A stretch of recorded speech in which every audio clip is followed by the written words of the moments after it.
Hey, Rolling 20 fans, this is G, and I'm here to tell you today about a new sponsor for our show, Casey's Irish Pub. This is an honest-to-God Boston or Chicago-style Irish pub located in downtown Los Angeles. They serve cooked food, 11 kinds of beer, and 49 different Irish whiskeys from 3 different distilleries. What does that mean? That means if you're looking for a good drink during a Los Angeles convention, you don't have to go far. If you're headed to Los Angeles for E3, Kamikaze, Anime Expo, the Los Angeles Car Show, or one of the hundreds of events happening near the Staples Center, then a good meal and a glass of Guinness is just a short walk away. Jeremy, the loud guy who won't shut up when we do our own podcast, he actually ate there during the last Anime Expo. And he said this. Forgive me if I don't sound like the guy. I went to Casey's Pub looking for a place to bring people for a good night of food and found it when I was driving people on my way back to the Los Angeles Convention Center. We went back and I had the best steak pot pie in my life down there. My wife had a good whiskey to sip, and 8 of us had fun talking and eating in a place that looked like it belonged in a movie.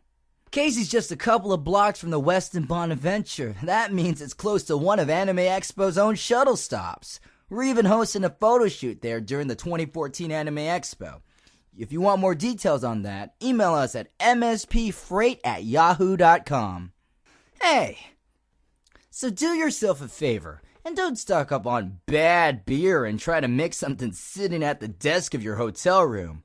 Ride the elevator, get off at the Bonaventure, and walk to Casey's Irish Pub to get some drinks by their bartenders. Make some new memories and have some fun. We want to see you there.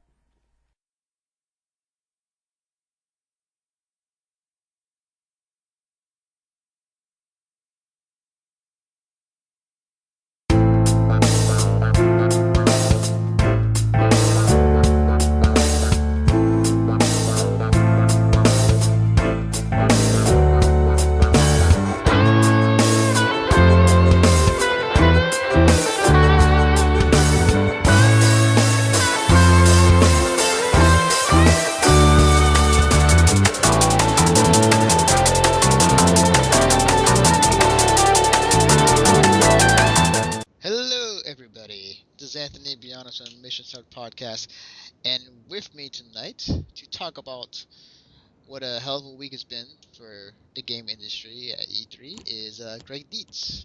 Hell of a week is putting it mildly. Yeah, you can say that.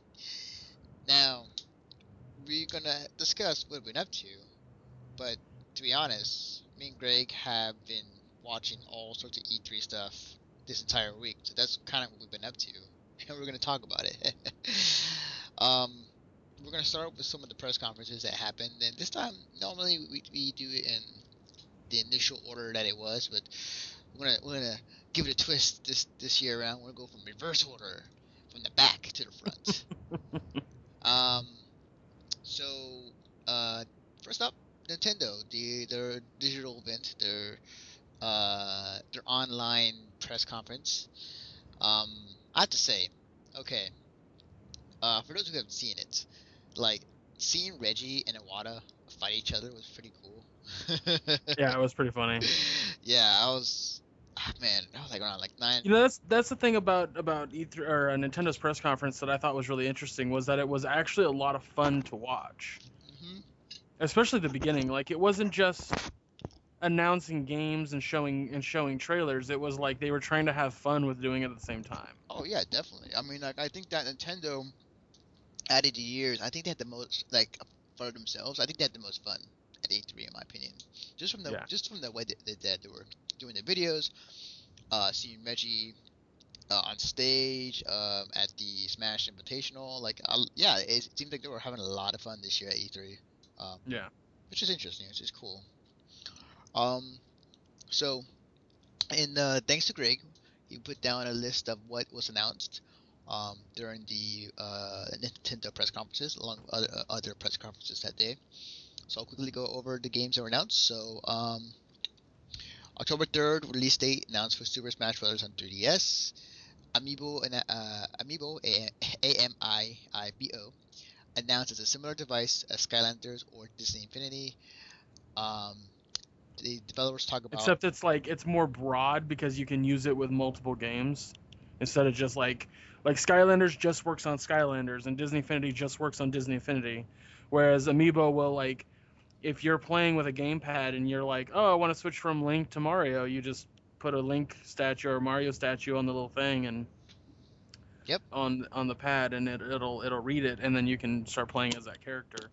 And apparently the same goes for Mario Kart 8. So Definitely. I would wait to see how that more develops, but it's looking like sort of a like a kind of like a Skylanders type of deal, but except you can level up your character, and then use them for whatever. yeah, like there's a chip inside that'll keep information on how well you're doing with that particular character. Definitely. Let's see.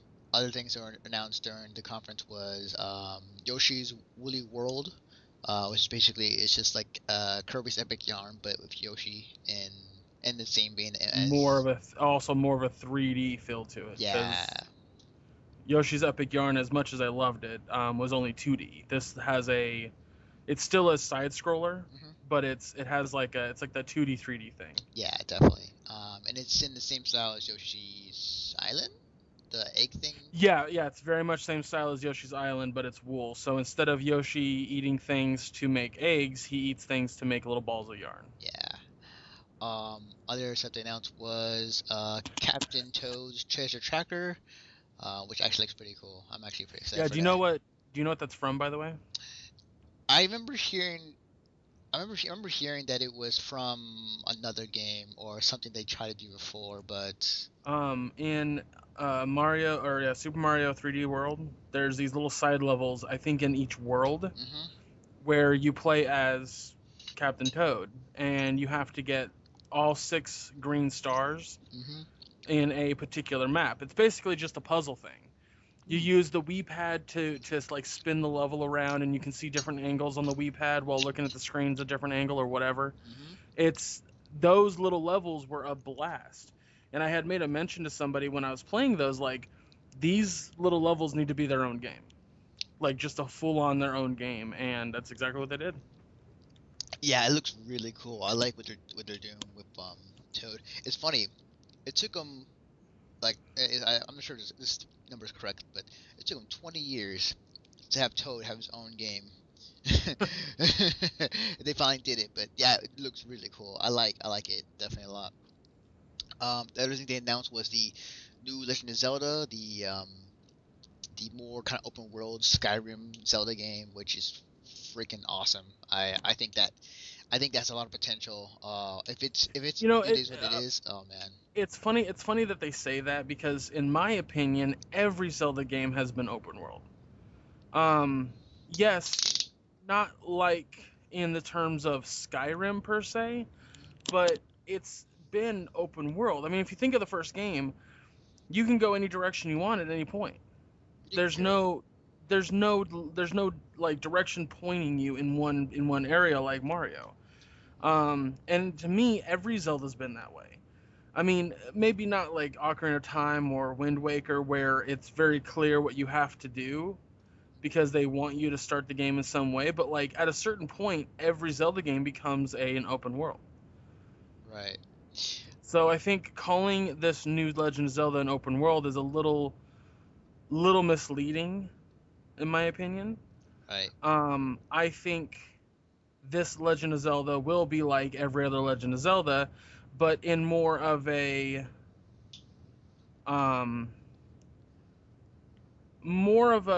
direction that allows the player more freedom than the other games. And I mean that in the way of like, and even then that doesn't make sense, because there's been other Zelda games where you can choose the order of the dungeons you go in. Right. You can make a good argument. I mean, technically, you could say every other Zelda game has been pretty open world, and it is to some degree.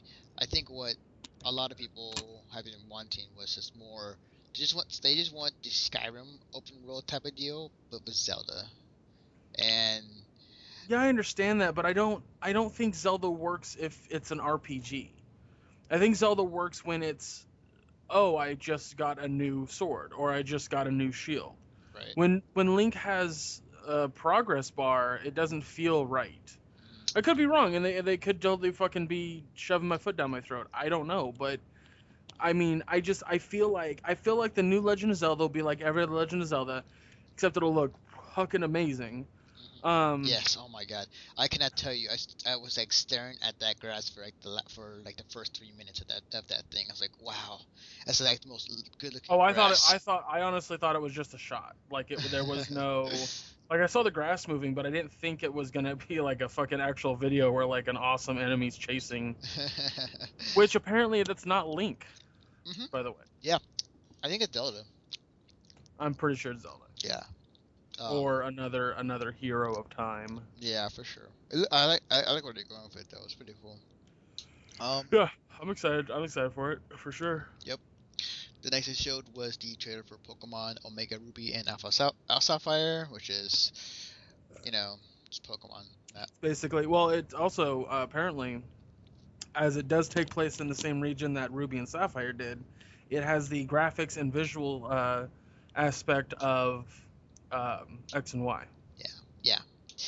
And you get to choose. It looks like you can be May or like male May, from the looks of it, as far as like your character wise. And I'm not sure if it was if I saw this correctly, but like it looked like you can be in first person view and then throw a Pokeball at a Pokemon. I'm not quite sure if that was correct. I saw that at one point, but I don't know. Man, if Nintendo were to put the money into it and make a Pokemon MMO that had every region plus a new one. Yeah, that would be great. that would be, man. Nintendo, if you're listening, you gotta jump on this. That would be insane. Just saying, it's a good idea. Next they showed was the trailer for Bayonetta 2, which is, oh my god, I was just like, when I saw this trailer, that's cool.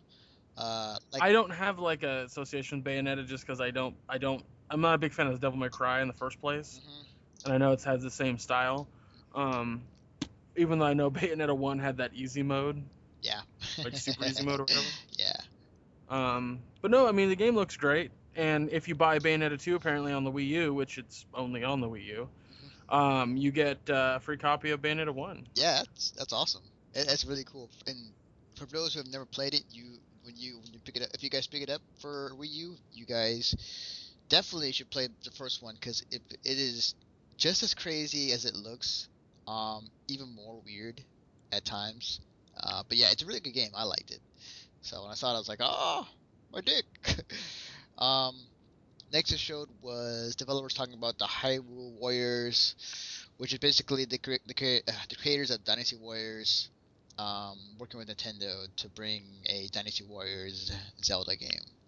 Which, I'm not gonna lie, like, I never found an interest, or I never found like exactly the hook when it came to Dynasty Warriors, other than the fact that you're just kind of hack and slashing, just like mindless AI bots. I think Hyrule Warriors is definitely a novelty. Yeah. I think the novelty of that game will wear off insanely quick, because if it's like Dynasty Warriors, there's not much a story that's going to be there. Yeah. It's literally like the draw with the Warriors games is massive amounts of enemies on screen, and you're just laying waste to all of them with your big attacks, and that can be fun. I've played Dynasty Warriors and enjoyed it. Playing with Legend of Zelda characters will make it not more fun, but more interesting. Yeah, I mean, I like that they have like Link, Zelda, Midna, that one other character they put in there. Yeah, I can't think of the character's name. Yeah, but like, I don't know. We'll see how that goes. Personally, I don't think it's gonna do well. I mean, even if it's a Zelda game, I think. Oh, it absolutely will not do well. It'll sell to all the Zelda fans. Yeah. And if you're a Zelda and Dynasty Warrior fan, you're probably having a boner over it. But yeah, I think for the majority of people who own a Wii U, it's not gonna happen. Yeah, definitely. Next announced was the Kirby and the Rainbow Curse game, which looks really cool. Like, think of claymation with Kirby, and think of the DS game where you use a stylus to kind of manipulate where you want Kirby to go. Yeah, it's actually a direct sequel to Kirby and the Canvas Curse. Oh, okay. Oh man, it looks so cool. Cause at first I was like looking at it, it's like, oh, this looks pretty cool, like graphic wise. Then I look into it, it's did like, not like Canvas Curse at all. really? You didn't like it? Oh, couldn't stand it. The problem is that I mean maybe Rainbow Curse will be different. I don't know, but in Canvas Curse, a lot of the time the physics of where Kirby would roll wouldn't be correct. Oh. So things didn't quite work out the way you wanted them to, but in that trailer they showed, the physics looked right. So. Right. Is this one for the Wii U or for the 3DS? I believe it's just for 3DS. Okay. Yeah, it looks really cool. I like it. Next was a trailer for Xenoblade Chronicles, which looked cool. I mean, I saw it in action today and some of the videos that were up online. The characters seemed a bit stiff when it came to animation wise. It just if you're a Wii U owner and you want to play an RPG that is a lot of anime inspired, like mechs and all that stuff in anime, then that's the game for you. So. Yeah, it's definitely that. I have no affiliation or knowledge of Xenoblade, so yeah, they had that's a game that exists. Yeah, they had some games in the past that was on the Wii U and the Wii, I think it was. So they have some connection to Nintendo when it came to that series. But yeah, there you go. And then they had showed a trailer for Mario Maker, which it's cool. I like it. Yeah. You're just building levels essentially for side-scrolling Mario. Yep. And you can switch from old school Mario 1 to new side-scrolling Mario. So. Yeah, and you can manipulate some of this stuff in there. Like you can manipulate how tall the pipes you want to be. You can like have a mushroom that's like half a mushroom and like be like kinda big, kind of thing, kind of fat. Yeah. It's like, what's the word I'm looking for? Think of like Gmod, like Gary's mod on Steam, but like for Mario, which is cool. Like I don't mind that. That's pretty fun. Yeah, it's fine. And then they talked about the Splatoon game, which Splatoon looks really good.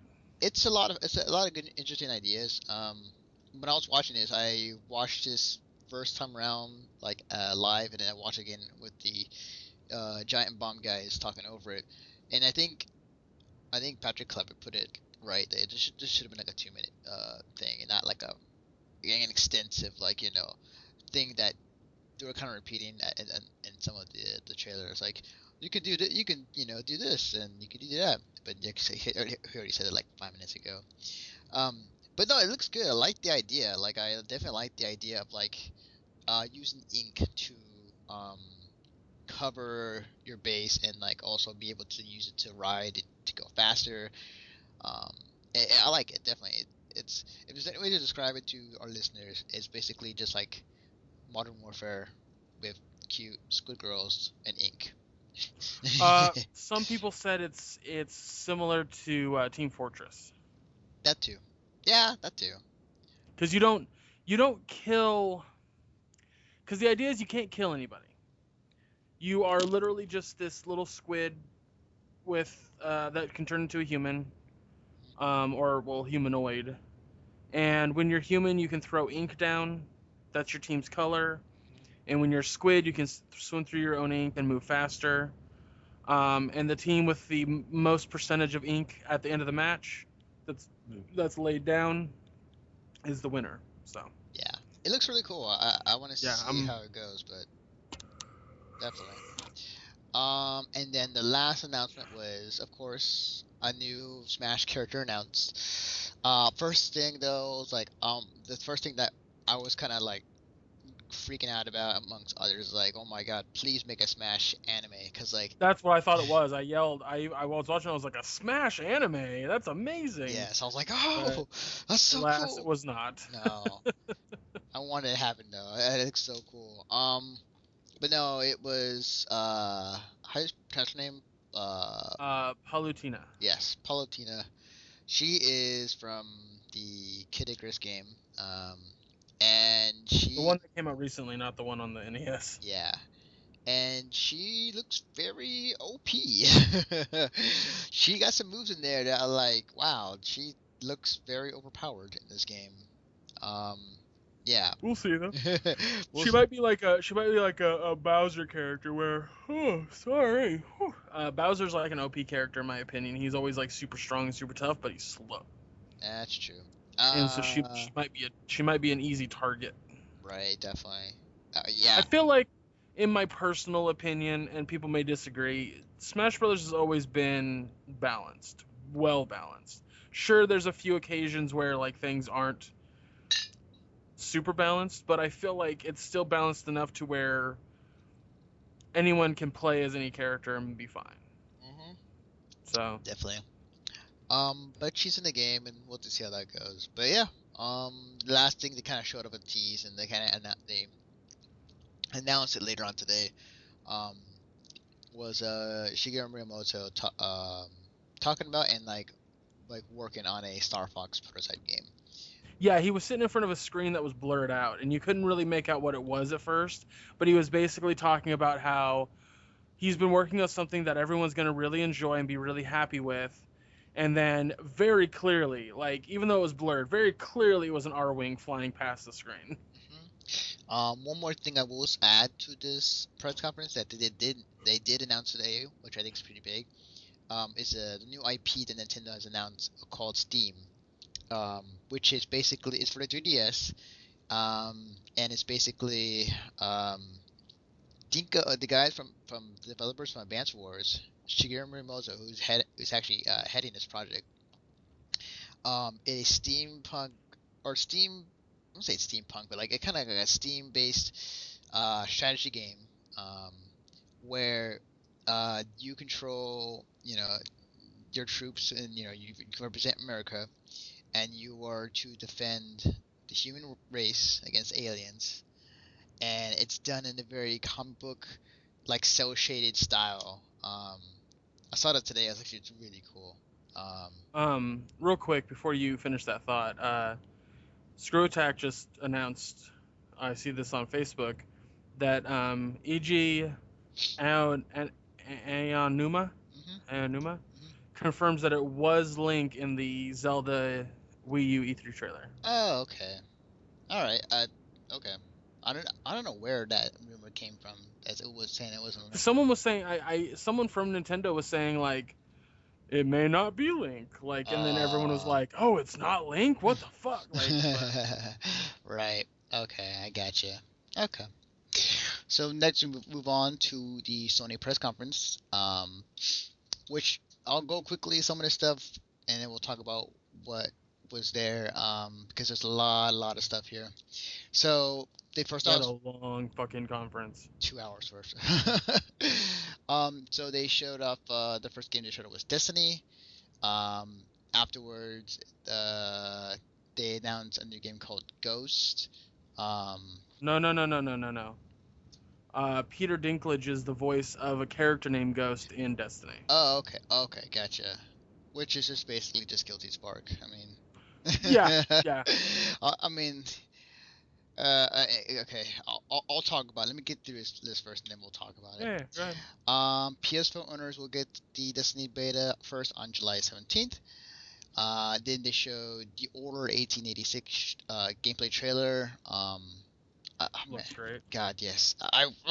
God, it's this looks. Can't even talk. Entwined announced a trailer, live gameplay, and was released yesterday, so you can go check that out. Infamous Second Son, the DLC titled Infamous First Light trailer shown, with an announcement that will not require the Second Son, which is really cool. I like that. Yeah. I think this one of the surprises of the Sony press conference, to me at least, was Little Big Planet 3 announced with live gameplay, 3 new characters added to the core gameplay. Also announced that all backlog created levels in the first 2 games will be available.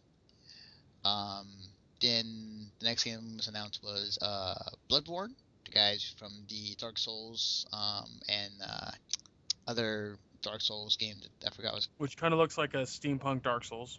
Yep, except more horror based. It has that. Yeah. Yeah, it has that more gothic type of feel. Far Cry 4 live gameplay, 2-player co-op, drop and drop out functionality without owning a copy of That was the big announcement. Was like, oh, cool, we can do co-op in Far Cry 4. That's neat.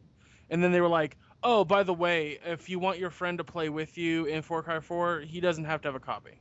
Only you have to have a copy. It seems like that's a feature in like some of the games they're gonna be released on PS4. It's like, oh my, yeah, absolutely. Which is fucking awesome. I'm not quite sure how to get around the whole, like owning the game type of deal. So we'll have to wait and see. But yeah, I love that. Dead Island 2 announcement with fun trailer. That was pretty funny. I like that. It was pretty cool. Diablo 3 exclusive skin from PlayStation titles for Zombies Have Enemies, which is that's cool. I like that. I was like, yo, that's pretty cool. Yeah, it was neat. Magic 2 announced with trailer. The trailer was really funny. That was really fun. Oh, it was really funny when they started that trailer. Uh-huh. I was trying to figure out what it was. Uh-huh. And my nephew's sitting there next to me because I was watching them while I was watching these, and I go, Magica? And he goes, what's Magica? And I'm like, it's this top-down game that is a silly, fun, like, magic game. And then he's like, nah, it's not Magica. It's not Magica. Sure enough. Magica 2. Learn how to spell again. that was great. Yeah. Another big surprise from Sony in this press conference was the Grim Fandango remastered coming to PS4, which is now awesome. When they announced that, they had a bit before it that was really funny about Tim Schafer. Yes. Okay. So for those who didn't see it, because they were reading letters that they've gotten that were addressing what they want from Sony, and one of them was supposedly from a 10-year-old kid, saying that they would love to play some of the classic games that were released back in the day that they couldn't play because they weren't born yet, and and it's all written in crayon and make it look like it's a kid, but then it zooms in, it's like, wait a minute, and then even the guy on stage is like, wait a minute, there's a thumbprint, wait a minute, and he finds a thumb, like a fat thumb, or attached, and it's like a hairy knuckle. And he then zooms out a little bit. You see a full-on beard of a dude, and then you zoom all the way out. You see Tim Schafer holding the paper. Yeah. Oh man, it was really funny. I like that. That was really cool. But yeah, Grim Fandango remastered coming to the PS4, which is awesome. I personally never played it. I want to though. Yeah, now you'll be able to. Yeah, yeah. I'm excited. Then they showed a slew of games from Developer Digital will be coming to PSN and Vita. These are the guys that make Miami Hotline and oh my god, let me pull it up and then you keep listing off things. I'll pull up this and then I'll for sure, definitely. A new City 51 IP announced, Let It Die. Abzua announced a trailer, which I forgot what it was. If you could look that up too, Greg, that'd be great. I totally forgot what Abzu was. Abzu is the oh my god, I thought it was the side scroll. Oh yeah, I'll look it up in a second. Yeah. No Man's Sky was announced for PS4 as a time exclusive with an amazing trailer. Then there was the YouTube sharing coming to PS4 this fall as an app, as well as you can upload, stream stuff that you're streaming from your console onto YouTube, which is great. Personally for us, but just great in general. Yeah. Showcase trailer, free to play games. Sony has in store for PS3, 4, and Vita. PlayStation Net will be open in beta July 31st. Sony Television will be able to use PlayStation Now, which is simply a DualShock controller, DualShock 4 controller. You mean 3, DualShock 3 controller, I think. And this is a new one I can think of. PlayStation TV was announced for the device. PlayStation TV announced at a price at $100. Mortal Kombat X gameplay footage. Graphic novel Powers is getting an exclusive series on Sony TV. Trailer for the new Ratchet & Clank movie. Last of Us Remastered announced for the PS4. The Metal Gear Solid 5 The Phantom Pain trailer. Grand Theft Auto 5 coming to PS4 this fall. Batman Arkham Knight gave a trailer, and then they ended it with the Uncharted 4 A Thief's End announced with the trailer. Now, to go back on a few things. So I talked to you prior to the podcast starting, but like I feel like Destiny is just straight up Halo, but like Halo, Borderlands 2, and then like Guild Wars meshed into one. Doesn't say it's a bad thing, but I kind of been down that road before. I had great memories of when they did it with Halo with Bungie, but I feel like that the one time they start to they want to do a new IP away from what they've been doing for years. It's a Halo type of game. Even like the little floating robot that's talking to you, like in the trailer, looks straight up, or it doesn't look like it, but it just reminds you straight up like Guilty Spark from Halo. Well, yeah, like that. I mean, from the day one that I saw Destiny, I immediately thought Halo plus Borderlands. Cool, let's do this. It definitely has a Halo feel to it, and I don't feel that it shouldn't have a Halo feel. I mean, if you look at it, Marathon is very Halo-ish. That's true. Yeah. I don't think that Bungie's ever going to stray away from those sci-fi roots, or even in that regard, those Halo roots. Everything that they're going to make from here on out, if it's sci-fi, is going to remind you of Halo very easily. Yeah. Yeah. I mean, we have to wait and see how the game plays out specifically, but it's right now. I think my argument to you is that don't make your judgment on its comparison to Halo. Make your judgment on the game itself. Of course. I mean, I'm still gonna play it, no doubt. It's just at the moment, from what I've seen so far, it seems like Halo and Borderlands 2 and Guild Wars combined, which is not bad, but it's just like I kind of been there before, you know? Right. If it doesn't interest you that much, that's fine. I completely understand that. Yeah, definitely.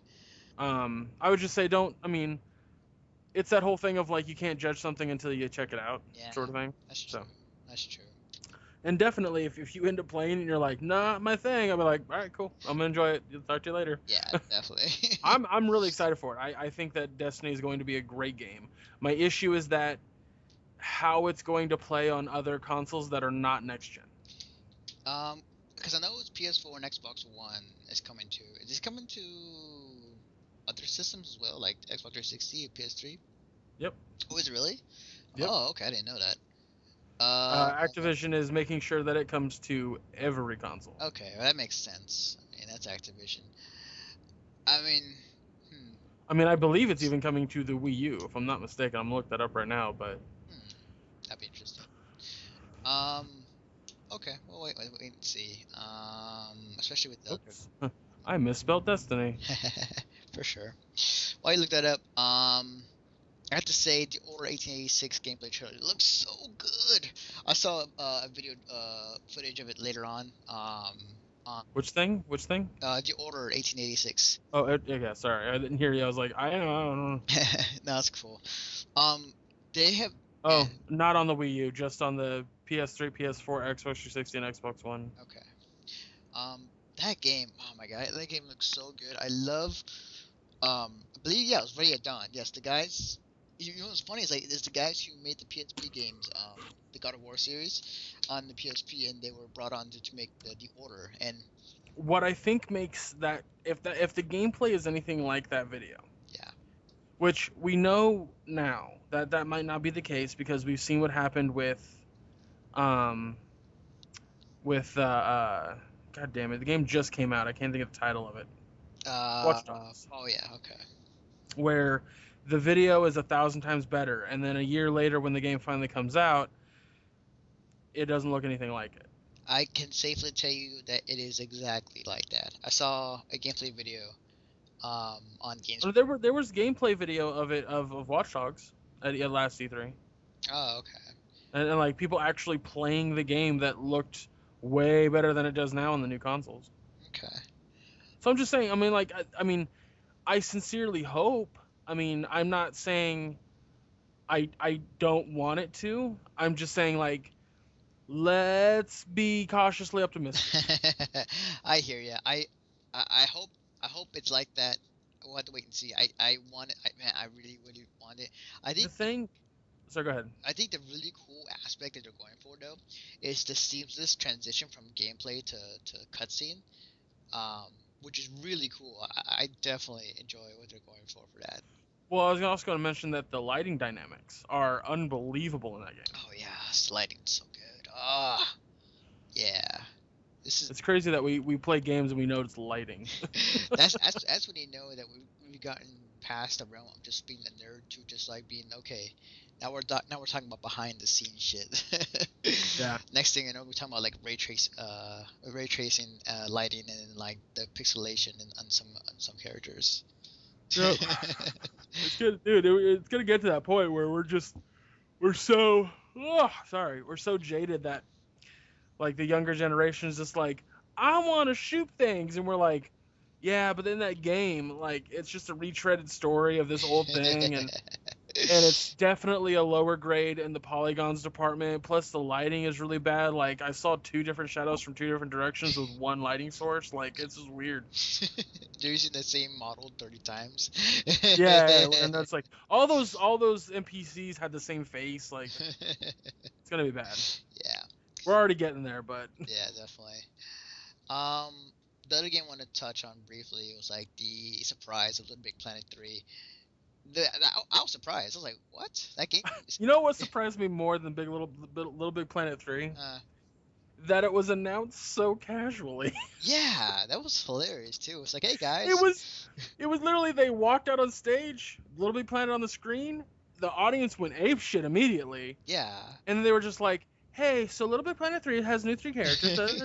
It's like there was no like fanfare about this one. That's crazy. Yeah, definitely. It was weird. I was like, "What? There's another game?"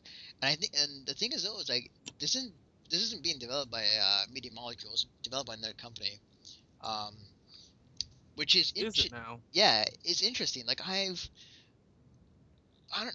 know for a while this was kind of like Sony's mascot for a bit, just for Sackboy's huge for Sony. Yeah, so I know it didn't sell well, but I wasn't exactly sure that it was still alive to some capacity. So, which is interesting. So, yeah, it's more Little Big Planet. Sumo Digital. Yeah. It's more Little Big Planet, and it's we'll see. I don't know. I don't think it's. I mean, we'll have to wait and see. But like, it's interesting to say the least. Yeah. I you know, well, it looked good. Yeah. Bloodborne was interesting. Like, I mean, okay. You know, full disclaimer: I've not played a Dark Souls game. I will eventually. I got it for free on Xbox with the gold. I was about to ask if you downloaded the free. Yeah, I got it. But like, and people were just going ape shit when they saw this. It's like, oh my god!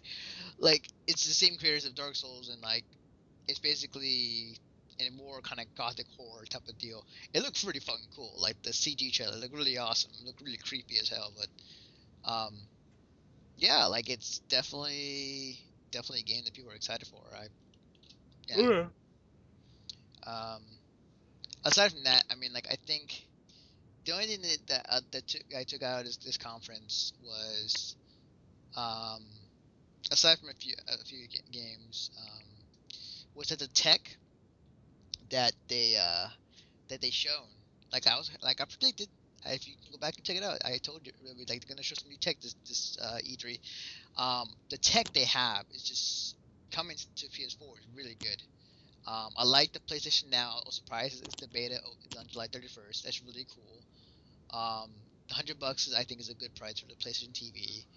Um, just the potential for some of the stuff that announced for the PlayStation 4, as well as like what the others that they're bringing, it's really good. I think has a lot of potential.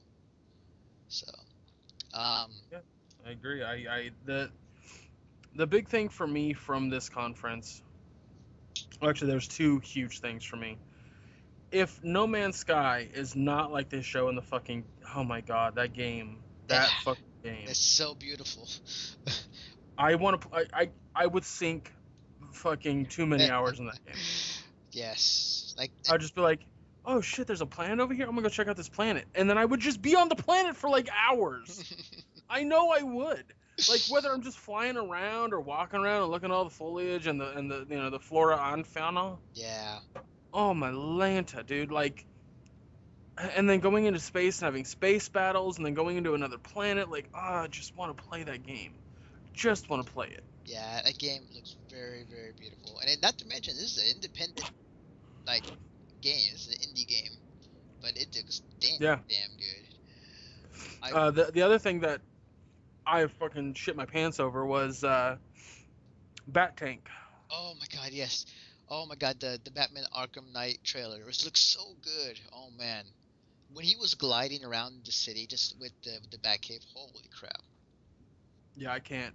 Oh my god, I'm gonna watch the trailer again. Like, Yeah, it looks very good, guys. Like if you guys have checked it out, please go check it out. It's wow. I think the only gripe I have is just like when it came to the Bat Tank type of thing, or like now you're side strafing and you're shooting, which I get because it'd be kind of hard to do that with just the Batmobile by itself, because then you have to kind of aim.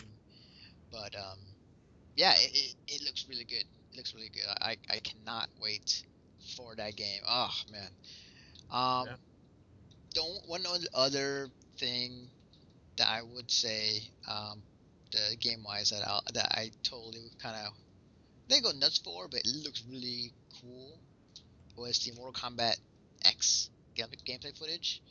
Um, man, that game is that game. Okay, I don't say this often. I've been playing games for a long time. I played the first Mortal Kombat when it came out. It was bloody and scary at the time when I played it, when I was like around young, not to date myself or whatnot, but like when I saw this, like think of like the most realistic Mortal Kombat game you can think of graphically, and think of when they do the X-ray moves in the last Mortal Kombat, just with more detail. And I saw that, I was like, oh, like like it's cool, but it's just like, ugh, like it, Yeah, it's gruesome. yeah, like it's gruesome. I applaud they're doing it, but it's just like, wow, Well, that's always been the draw. Like that's something I think the developers have really gotten down recently with like Mortal Kombat 9 was the draw of Mortal Kombat back in the day was the goriness of it. You get a lot of blood, you can do fatalities, you can rip people's spines out. Like there was a big deal about it. Like it was a thing. And for a while it was a thing. And then Mortal Kombat just kind of went, yeah, people don't take us seriously. yeah, So we're just going to make a bunch of games that are shit. yeah. And then a new like group of guys comes in with 9 and they're like, no. Here's the thing about Mortal Kombat. It's about the fucking gore. Yeah, That's the draw. oh man, yeah, it was pretty gruesome. I do like the fact they're adding new characters. Like I want new characters in Mortal Kombat too. Yeah, I like that big dude with the little chick on his back. That's that was awesome. really cool. It's really cool. And then like apparently like one of the other characters they showed off was like Shao Kahn's like son. So Oh wow, I didn't see that. yeah, he was the guy who like was like pulled a heart out and like was drinking it as he squeezed it in his face. And Oh okay. that was him. But yeah, it's just, oh my god, it's disgusting, but it's awesome at the same time. Yeah. But that's the Sony press conference. The Ubisoft press conference was the one next. Some of the stuff you might hear is repeat because it's a multi-platform. But Far Cry 4 starts off with the show with cinematic gameplay trailer. Hey, guess who was here hosting the Ubisoft press conference again? Ashley Taylor. Yeah. Yeah, but this time she wasn't as annoying because uh, she didn't have a shirt on that said "Girlwood" on it. Yeah, that's true. Hashtag Girlwood. Yeah, she seemed a bit And more human in this. yeah. She seemed like she kind of cracked a few jokes that were actually not bad. Yeah. She wasn't that awkward, which was surprising to me. Yeah. It was really good. Yeah. Well, maybe except for the hugs. Like she was talking to that one guy when he was like, "Hey, he's wiry." um. She also cracks me up because she's like, "I'm a gamer. I play games all the time." And then, like in a recent interview, like I think a few months ago, like she admitted that there was so many games she had never even knew existed. It's like, you're not a gamer. You're like, I mean, yeah, okay, that's not fair. She can call herself a gamer all she wants, but Right. if you're sitting there gonna be saying like you love games, you're gonna be playing games all the time, and you play all sorts of different games, and then don't know half the fucking games that are out there, Yeah. that's ridiculous to me. Yeah, definitely. So other things that were announced during the Ubisoft press conference was Just Dance 2015, with the capability of downloading the app for it and playing. Well, Just Dance 15 is different from Just Dance Now. Oh, okay, gotcha. That was a whole different thing. Okay, that was a. Yeah, they're two separate things entirely. Just Dance 15 is just basically the next Just Dance, and Just Dance Now is a completely free app that you can download on your phone. I'm sure it'll be free to play. Like, you can download it now, and then these songs you can buy for like $1. Yeah. But the idea of Just Dance Now is that you can connect your phones to a website and then play the songs like on a TV or something, and everyone who has a mobile phone then can use their mobile phone as like you would a Wii remote with the accelerometer. And so you have it in your hand and you do all the dancing and stuff, and then at the end the person who did the better dancing can see the score on like their phone, and the person with the highest score will see their score pop up on the screen. Now, as somebody had pointed out, the biggest problem with that is, couldn't someone just stand in the back and shake their phone? Yeah, that's true. Yeah, it's. I mean, like it's a different approach to it. I think that.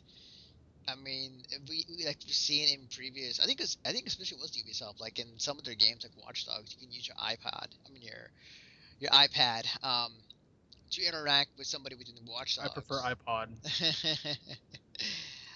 And they have shown interest into integrating like tablets and phones into their games when it came to some of their stuff. So Yeah. it's interesting for sure. Next they showed was the Speaking of using your tablets in a game, the Tom Clancy's The Division story trailer, which was really heavy. I mean, wow, from dancing to just straight up just like a family like being torn apart. Hey, the world around you's crumbled, and now everything's in like this dystopian future, and you have to kill to survive. Yeah, it was a pretty heavy trailer, but it was really cool. It was a really bad transition, is what that was. Yeah, it was. It actually was. Like, you want to talk if you want to do a case study on bad segues. Yeah. I mean, like both games look good. Yeah. I'm not dogging the game, but it's like, have fun, everyone's on stage dancing. Hey, this is depressing. Yeah, like it would have been hard either way. So, but yeah, the Division with every game, like, well, they could have gone to the Crew, and then the Crew into Assassin's Creed, and Assassin's Creed into Division. That's true. That's a good point. Yeah, the order might have been made better. I mean, like it was nothing new this time around with the Division. It still looks really fucking cool. Other than showing the like a more multiplayer sort of gameplay. Yeah. Where more dynamic in the way that you play multiplayer. No, everything else was pretty much the same. Yeah, I'm still gonna get it though. It looks really good. It looks pretty awesome. You know what's funny is the next game they showed the Crew. Now, I watch a thing on now the Crew. What the Crew is supposed to be, the idea of the Crew, is that it is an MMO racing game. Oh, okay. You could technically say an MMO racing RPG. and what their goal is that you could technically drive from New York to LA if you wanted to. Now, here's my problem with that. The idea Steve Zaragoza, one of the guys from SourceFed, which is a group on YouTube I watch, he was at the Ubisoft thing, show, like looking at a bunch of stuff, and he was asking about the crew, and the lady there was talking about how it's an MMO racing game, and it's because of this and this and this and this, and he's like, well, how many, like, that's amazing. How many people do I get on screen at one time? And she goes, well, you could technically only have 8 on screen at one time, but it's supposed to be as many as you can get. And I'm like, so it's not really an MMO at that point now, is it? Yeah, that's interesting because like I know Criterion tried to do something similar with Burnout Paradise. Um, is that possible? We'll have to wait. We'll have to wait and see on that one because like I'm not sure if that's even a thing that can be pulled off. It could.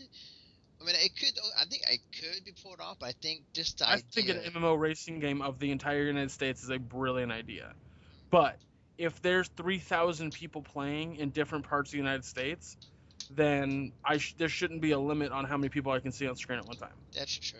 That's true. Now I get that there's a limit with bandwidth and internet and all that jazz, and that's why they have to do it that way. But I mean, don't advertise it like that. Yeah. We'll see. I don't know. It's an interesting concept and idea. I'm have to wait and see. I need to see some more evidence. Right. Next I showed was Assassin's Creed Unity story trailer with gameplay. Which is great. I mean, I'm all in for this game. I'm all in for Assassin's Creed co-op. Well, it's what's the most interesting thing to me about the new Assassin's Creed? Ubisoft is a French developer. Yeah. This is the first time like Assassin's Creed has been in France. Yes.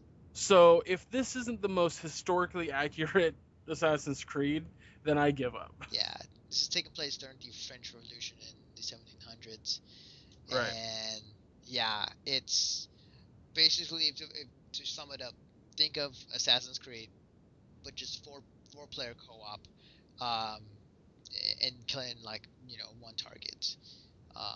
It's really it's really instead of being just one character trying to take out a target, you have 3 of your buddies with you. Yeah, it's like Brotherhood. It's like Assassin's Creed Brotherhood, but with your actual real life friends. Yeah, it's really fucking cool. I have to say though that I laughed when when the guard got killed after he was staring at that girl's butt when she passed by. Oh yeah. I was like, I gotcha. The gameplay trailer they showed with the end of it with the that guy's head. Look, they're just peasants, and then throws him out there, and then all of a sudden, like, you get that first-person view of his head being cut off. Yeah. Oh my god, that was awesome. Yes, that was really cool. That was really awesome. The next game they showed was Shave Up Fitness, which actually looks pretty cool. I actually have to admit, I like the art style. I like where they're going with it. I like even the camera, what they use for it is really cool. Shape Up Fitness, for people who don't know, is basically, think of like the kind of I don't say 32-bit, like kind of like a PS1 type of polygon graphics, but some of the stuff they have in the game consists of exercises, and while you do it on in real life in front of the camera, on screen, like there are a lot of things going on, like in the instance of push-ups, like you would have like these at first whales on top of you, then you have a giant TV, then you have a big donut for some odd reason on top of you, and then like at times I would tell you to freeze and then keep going. It looks really cool. I like the idea. I like it. All right. Yeah. Cool. I have no opinion on it, honestly. So this one, then awful transition again. No kidding. Went into Valiant Hearts, which was like kind of like it didn't show any gameplay trailer, but it was like kind of a story of a dog's kind of life about. Yeah, this is another one that I saw a gameplay trailer of later. Oh, Uh, how's it look? it's basically a puzzle game. It Oh. takes place during World War One, Mhm. and you play as a series of different characters, but you have the same dog with you, Uh, and you don't control the dog, but the dog's there the entire time, and nobody ever communicates using words. It's all like hand drawn, beautifully illustrated. But like there was a situation where a guy walks up, and all you see in his speech bubble is a person standing there and then a circle and a cross next to it. And then the next person has an arrow pointing up and a blimp. hmm. To me, that's very clear. I'm looking for my friend. Have you seen him? I last saw him up on the Zeppelin. Oh, So you okay. go get him. Okay. But yeah, so the game basically is a side scroller, and you just have to learn. You have to get through areas using the dog in a puzzle type form. So, Oh wow. which clearly means to me like, hey, so this dog's gonna die, and you're gonna be sad. Yeah. But yeah, it was never a sad trailer. But I like the art style. Art's are Oh really my god, the game looks gorgeous. yeah. I'm pretty. I want to try it out for sure. And then last but not least, they had Oh, last but not least for sure. they have another Tom Clancy game. It was called Tom Clancy's Rainbow Six Siege, and from the looks of it, like it's basically kind of like your classic Rainbow Six type of game. More the hardcore aspect of it than it was the more arcadey of the Rainbow Six games. There were like 4 people. Well, Like, this is I don't know if you heard, but from other people, but this is Rainbow Six Patriots was talked about last year. yes. This was It was yeah. scrapped for this because the Ubisoft realized, hey, no one gives a shit about a Rainbow Six storyline. Let's just make a game and concentrate on the multiplayer only. Right, definitely. Yeah, it was. Yeah, they scrapped it. It was definitely this replaced it, and which it's interesting. I think I read from Polygon saying like there was just a ton of problems with the game that they were trying to make it work, and they just couldn't find like they couldn't figure it out, so they just kind of scrapped it and just kind of went back to the classic Rainbow Six type of game that they used to do, which I don't mind, to be honest. I haven't played a Rainbow Six game, at least from the classic. It's been a while for me, but like yeah, I mean it's a Rainbow Six game. It's it's cool. You got your 4 and 4. You got your kind of your good guys versus bad guys type of deal. Yeah. It looks amazing to me. Like you get a full crew in there, 5 dudes, and you will mop fucking house. Like it is. Oh my god, I was so stoked for that trailer. Definitely. I think the cool aspect I like is the like at least for that mode, they were showing off like the hostage which is basically was just a flag, and like I like the fact that you are physically like trying to hold her or like take her to a safe spot. She's freaking out, like she's actually act like a human being in that situation. Yeah, like she gets in your way a little bit when you go to fire at other people. Like Yeah, definitely. Which is cool. I like that aspect of it. Of course, the one announcement we were all, that everyone's waiting for, I don't know how many years at this point. But like, no, there was no new announcement or nothing new out of Beyond Good and Evil 2.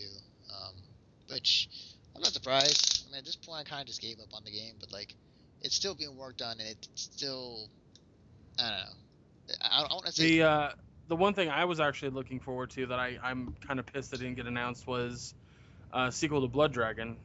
Oh, yes, right. Well, because Far Cry 4, that's why. And I guess that does make sense because like a lot of people I know, like I've never played a Far Cry, but except for Blood Dragon, so right. I don't know. I just wanted my Blood Dragon too. Yeah, man. Far Cry 4 is where it's at. You get to have elephants that fight. Yeah, whatever. You saw that missile he took to the face, and it didn't even like phase him. Yeah. Oh yeah. Next was the EA press conference. The first thing they showed was the game that everybody was hyped for. It was Star Wars Battlefront. They didn't show much. They showed a bunch of behind the scenes stuff. It was more kind of what this looks like in 3D. It looks really good. Like, Yeah, it seems like the team really wants to emphasize the original trilogy definitely. instead of the new stuff, and I'm okay with that. I think that's fine. I mean, that's where the story originates from, and that's where most of our childhood memories come from. So I think that's a really smart idea. The original Battlefront, if I'm not mistaken, the very first Battlefront was strictly the new trilogy. Yes, it was. I don't remember there being any old school level, like any of the new, old trilogy levels. So it wasn't until Battlefield 2, but yeah, like they added like levels to where it was like kind of referencing to the old classic Star Wars, but majority was the new series they're doing during from episode 1 to 3.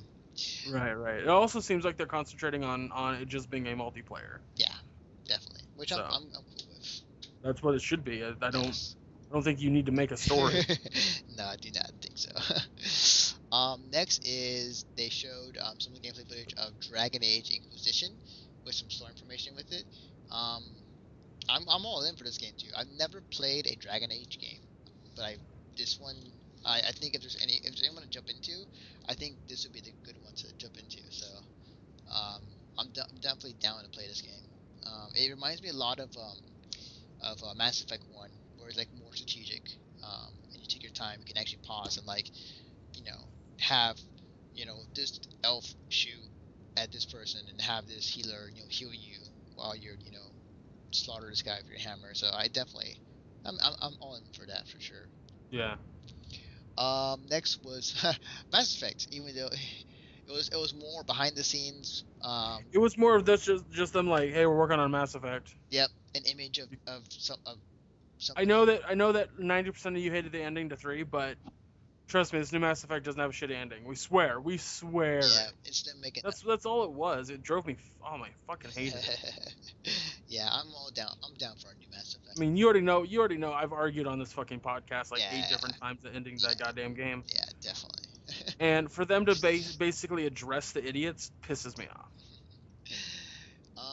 The next one they showed off was The Sims 4, which it ended kind of weird for me. Or it ended weird. I remember. Who honestly was out there just going, a new Sims? Oh, it just came. Like, Yeah. Who is vying for that fucking game? I don't know. Is there still a huge audience for it? I thought most of those people stopped playing after 2.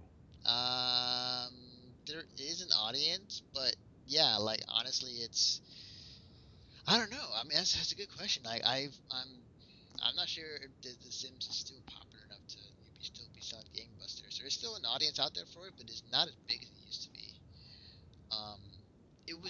It has some new interesting things it's cool, but like personally, I think they kind of rode the train already. So yeah. Yeah. It's a new Sims, so if everyone was curious, it's basically just Sims 3, but just added some more detail into some stuff. So yeah, there you go. Next was UFC gameplay show with Bruce Lee. So now, if you ever wanted to have Bruce Lee in UFC, you can now play as him. Let me tell you what pisses me off about this. Okay. Game looks gorgeous. Yeah, game looks good. Bruce Lee in all his digitized glory. EA, don't try to sell me on your first UFC game by having somebody like Bruce Lee in it. That's not how this works. You don't get to come out of nowhere with something like this and just go, yeah, no, it's cool. We got this. Don't worry about it. Doesn't work that way.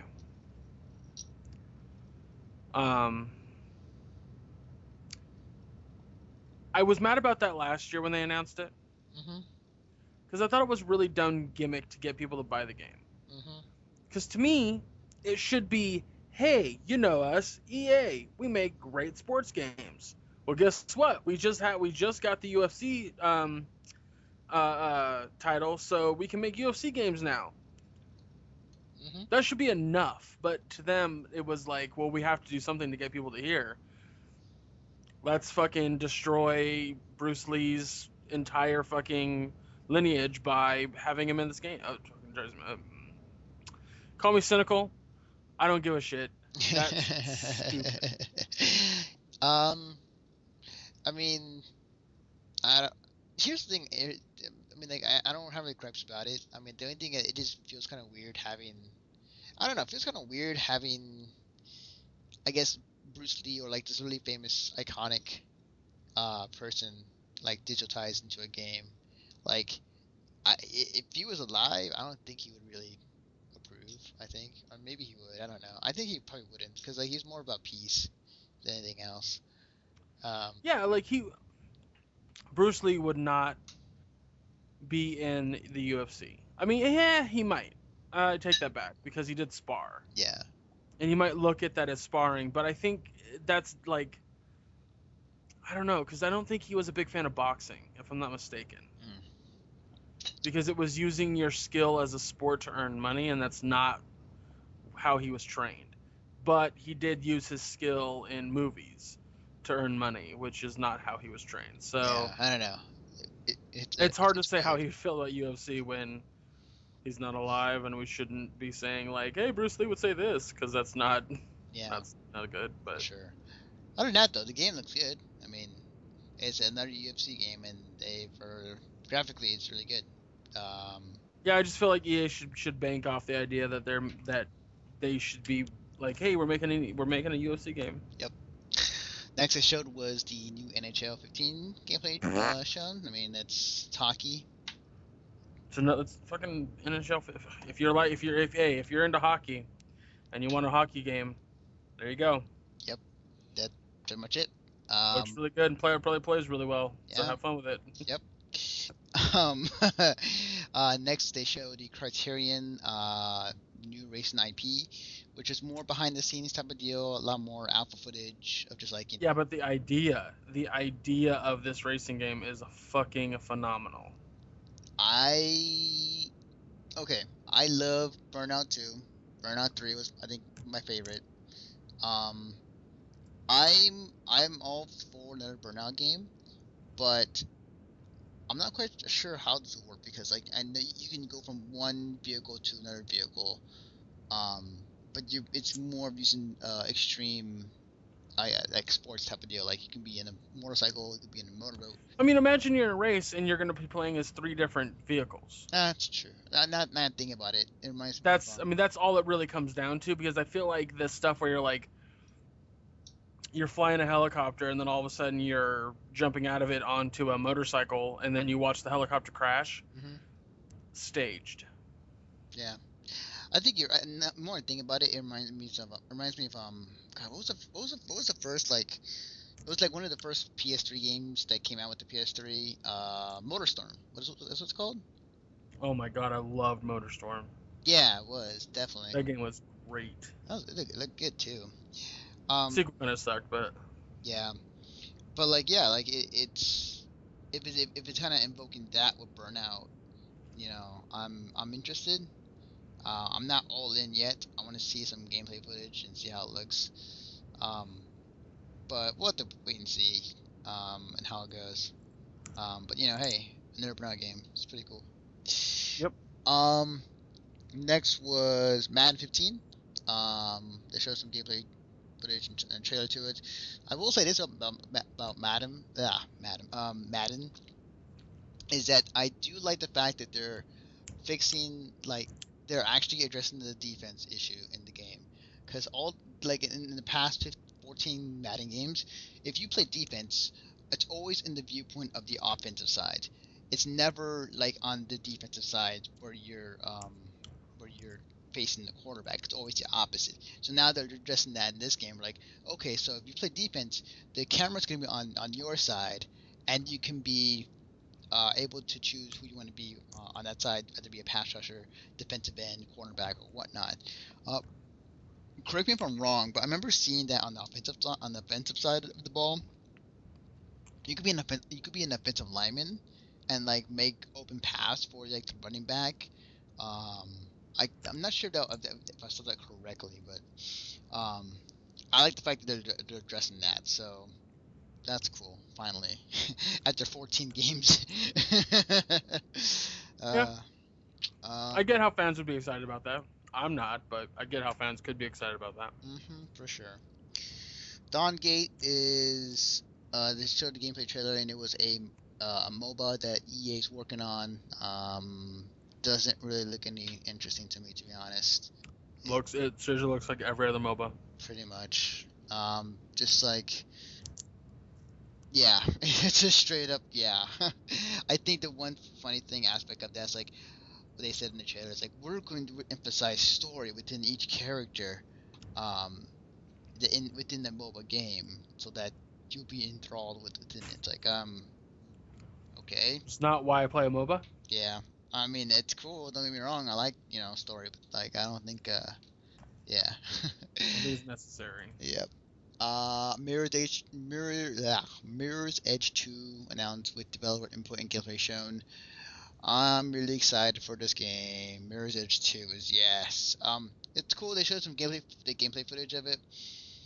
It showed her like running through some enemies.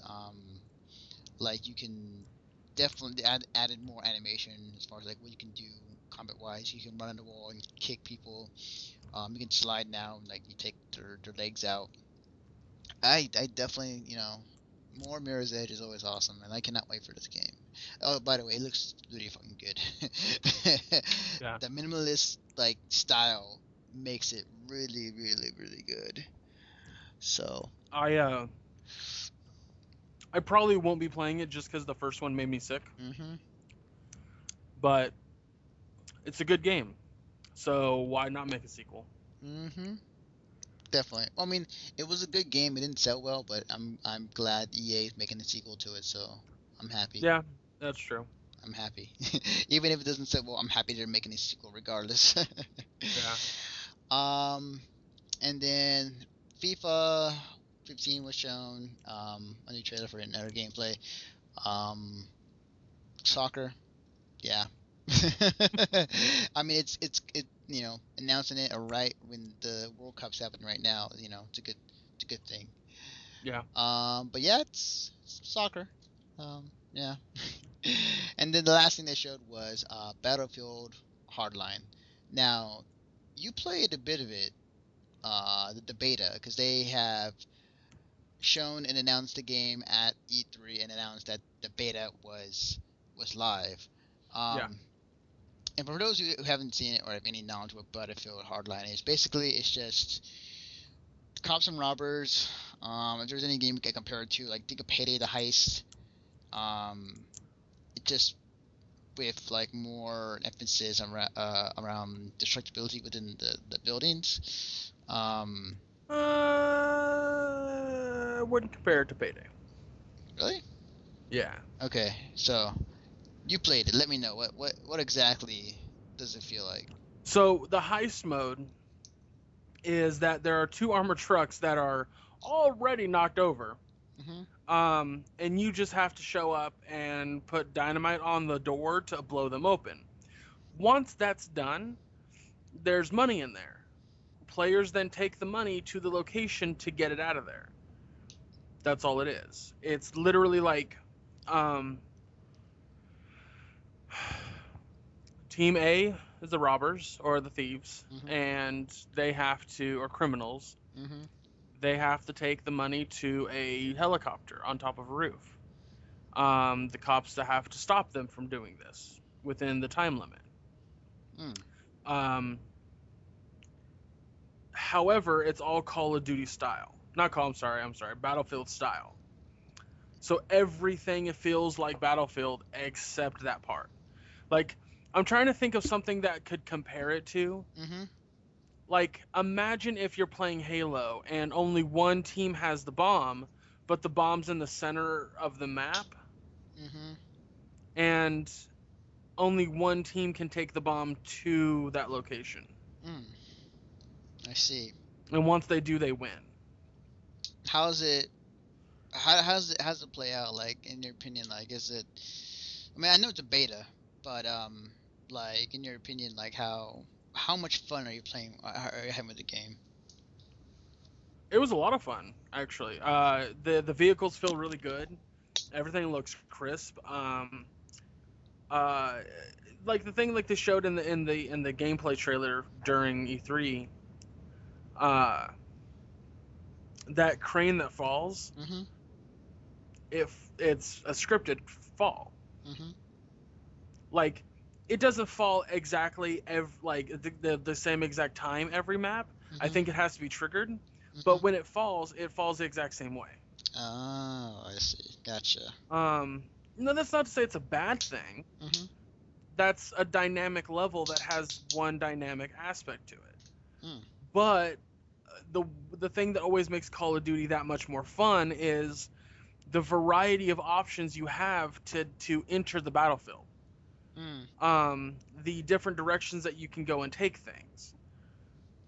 And I love that for it. I absolutely adore that for it. So I had a blast playing it. I can't stand the fucking the PlayStation controller when it comes to first person shooters. Mm-hmm.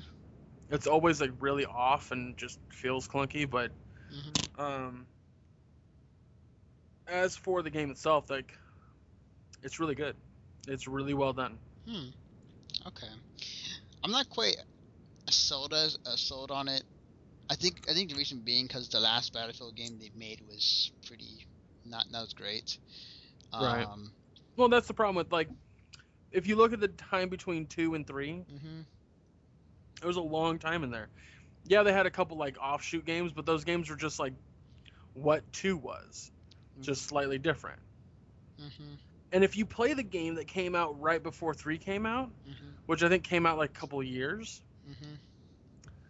that game feels completely different than 3 does. Like, completely different. But then you play 4 and it feels exactly like 3. It even looks exactly like 3. Right.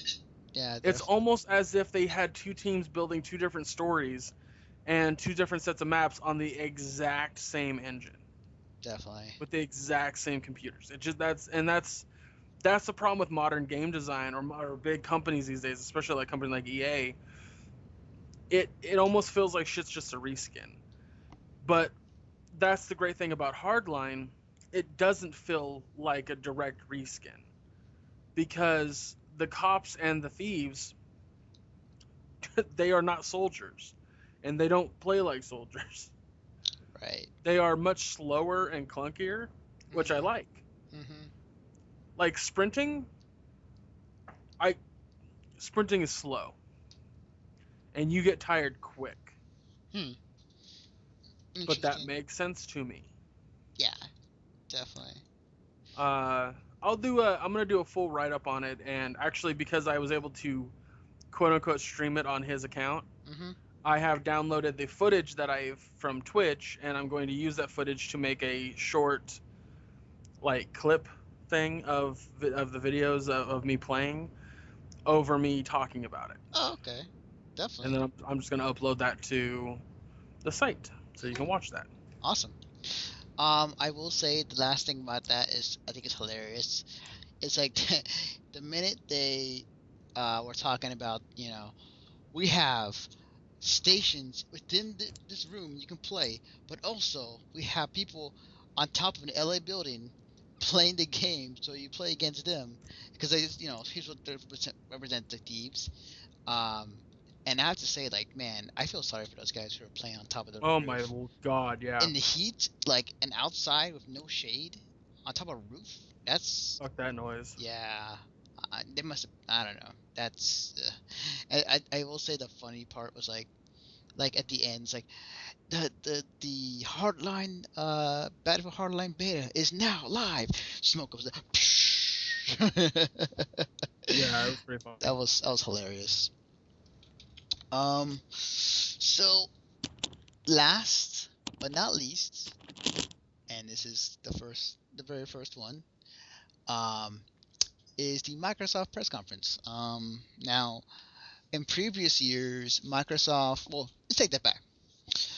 In a year span of Microsoft, they have backpedaled as far as like everything they've announced from the previous year at E3. And it was the infamous things, the worst possible scenario type of information that were given out and not telling the good stuff.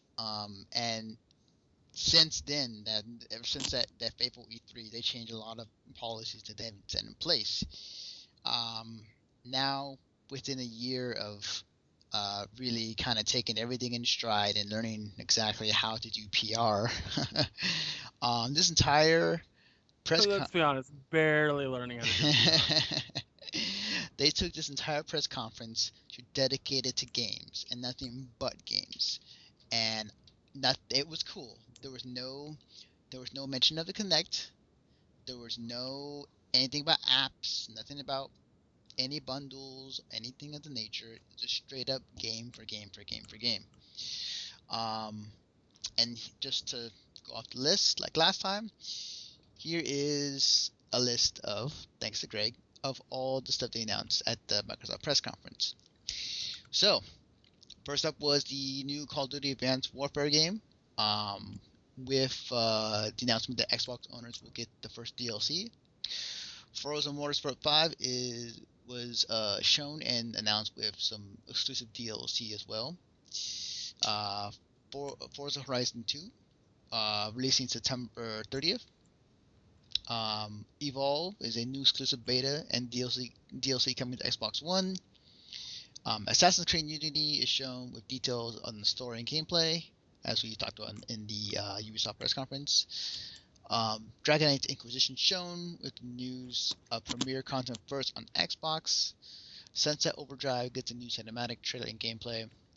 I think one of my favorites of the press conference, Super Ultra Dead Rising 3 Arcade Remix Hyper Edition X Plus Alpha was announced, aka like very very zany DLC costumes and just scenarios. We'll talk about it after I'm done with this. It's hilarious. Disney Fantasia Music Evolve announced. Dance Central Spotlight was announced. They didn't show any gameplay. They just kind of announced that it's a thing is happening. Which, hey, they just announced it right after talking about Disney, because they didn't even show anything about Disney either. They just were like, "Hey, Disney Fantasia Music Evolved and Spotlight or Dance Central Spotlight." There you go. Pretty much. Which I'm not surprised. I mean, like, Dance Central's been the thing that they've been doing for the past year or two, like with Xbox. Something like that, yeah. Next, which they showed was Fable Legends story and gameplay shown. The next game they showed up was Project Spark, which is still a thing. I thought that game was going to be out this year, or maybe I'm wrong on that one, but there was a new trailer with new gameplay, and then Conquer. They put him in a game because they don't know what to do with the license. Well, yeah, and also JonTron had a great video, because like I saw it and I was just excited and I didn't pay attention to what Conquer said, but JonTron had a great video where basically Conquer just comes out and says 10 years without a game, looks like we'll have to make our own. And it's kind of fucked up. Yeah, but if you think about it, like if we had a new Conquer, kind of would like it kind of in the same vein that Conquer was back then. I don't think it would fly as well in today's. It also wouldn't meet anyone's expectations. Yeah, I mean the closest rare game that came back and did pretty okay or too good was like Nuts and Bolts, Banjo-Kazooie for the Xbox 360, which was actually not that bad of a game, but it was okay. But yeah, I don't like the Conquer or those Conquer. I don't like the I don't like games that require you to basically do giant collectathons. Yeah. Well, yeah. So I don't like. There's a lot of Nintendo 64 games I don't like because of that. Right. I hear you. Like Conkers was a game that was not a collectathon to me. Mhm. It had collectathon moments, Mhm. but overall it was a really fun story-based game. Mhm. Definitely. So I don't know. Yeah. Next was announced was a side scroller called Ori and the Blind Forest announced. Um, it looks really good. I probably play this game. I probably will. Well, depending if it's on PC. I'm not sure if it's an Xbox One exclusive or not, but it looks really fucking cool. Yeah, it looks really pretty, and I'll probably end up playing it too. Yeah. Next they showed was a cinematic trailer for Halo 5 Guardians, which was more. Yeah, it was kind of tying into the whole Master Chief Collection, which I have to first say, seeing the Arbiter in fully 3D in like more detail than back in the Halo 2 days, it's like holy crap, it looks so good. Yeah, Halo 5 Guardians. That trailer was so confusing Mm-hmm. because it was a like much better looking cinematic of the scene in Halo 2 Yes. when Master Chief is pulling the giant bomb onto the giant Covenant ship. Mm-hmm. And then it goes to down the screen where this weird looking Spartan is standing there and he's talking to the Arbiter. Yeah. Or Keith David's voice, essentially. Yeah. And I'm like, I'm so fucking confused because the trailer that we've seen before that at last E3 was Master Chief in some weird Jedi garb. Yeah. That's like, with like the empty Cortana chip, and a giant fucking foreigner creature comes out of the sand. Mm-hmm. This E3, we get a glimpse. Now we knew that there was going to be a secondary character Mm-hmm. that we're going to get to play as, or even that's probably the main character. I don't fucking know. But the fact that the Arbiter is back is really fucking cool to me. Yes. However, here's my issue. He looks like the Arbiter. Now, what I mean by that is, why would that character still wear the Arbiter gear? Oh, I see what you're saying. He broke off from the Covenant, which was a religious sect. Mm-hmm. They forced him to wear the Arbiter gear because he fucked up with the first Halo ring. Mm-hmm. It was a punishment. Now, unless he just can't take it off, I don't know why he's still wearing it. There's gotta be some explanation behind the lore of it. I sincerely hope they do. Yeah, because like, I want to say that maybe he's wearing it as like, I'm still gonna beat your ass even with this on, and it's now like a badge of honor now, or something like he just like is more proud to wear it than is more punishment of a deal. Right. But and forgive me, my Halo lore has been a bit rusty. Like, it's been a while. I'm still pretty big on it. Yeah, but like there's gotta be some explanation. The lore is out there, or soon will be explained. Well, I'm sure they'll create the lore. Yeah, definitely. But the big announcement out of this was that it was a whole collection from Halo 2 to Halo 4 remastered, graphics for the Xbox One, and including the multiplayer in each one will be brought back. Now, I looked up information about this, and sorry, eating sunflower seeds while you talk. The Halo 2 maps that'll be exactly like they were 10 years ago in the Halo the Master Chief Collection, which is only for the Xbox One, by the way. Those Halo 2 maps that are like 6 maps out of every, because the cool thing about the Master Chief Collection, the multiplayer is going to have every single map from every single Halo on one thing. Like every fucking map. So like, I don't know how many that is. I really don't. It's like it's over like 60 or 70 or something like that. And you're gonna be cycling through those maps as you play. Like, that's insane to me. That being said, only 6 of those maps are going to be exactly like Halo 2. Yeah. So that's kind of weird that they would make a big deal about that when it's not that many. Yeah. I mean, it's a thing they should definitely say, but yeah, they made it a big thing. They even had a live gameplay demo of it. Yeah, which, I'm all down for Halo 2, like multiplayer, the way it's supposed to be. And Absolutely. because I played the crap out of that, like Halo 2 multiplayer. Like, there's no doubt I put so many hours into it. I think the interesting thing out of this, though, was that, oh man, I just lost train of thought about it too. Shit. It is late. We are both tired. Yeah. We're a couple of old men. But suffice to say, like, the whole collection is, oh, I remember. The cool part about the collection is, like, you can put together your own campaign levels. So you can, like, from each Halo game, except with exception of Halo 1. And you could say, like, I'm going to play each Warhog level, like, from Halo 2, 3, 4, and then just put it together in one seamless way. And you definitely could. So it's interesting. I like the idea. The Halo 2 multiplayer thing was a huge thing for me. I have to wait and see.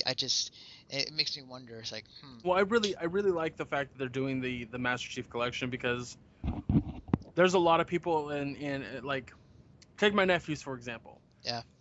One of them is turning 9 tomorrow, and the other one is turning 11 later this year. They have no idea what Halo is. They have, like, a very little idea. And this is a perfect opportunity for them to get their hands on something as they get older, to be able to play and know the entire story of Master Chief. Yeah. Well, the only thing about the Master Chief Collection that kind of irritates me is, and this is on my personal preference, my 2 favorite Halo games do not have Master Chief in them. I adore Halo Reach and Halo ODST. And those are really good games. Oh man, that's hilarious. A lot of people actually disagree with me on ODST, and I'm like, but it's so fucking brilliant. Like, the story's good. Yeah. People hate it, and I don't know why. I don't know. It's my favorite. It's my favorite because of the way that the story's told. The game is a noir. Yes. And in that, like, the fact that you are playing as a character trying to figure out what happened, and every single time you find one of these big icons, you get to travel back in time and play an entire level. And you don't play as one character, you play as an entire squad in that game.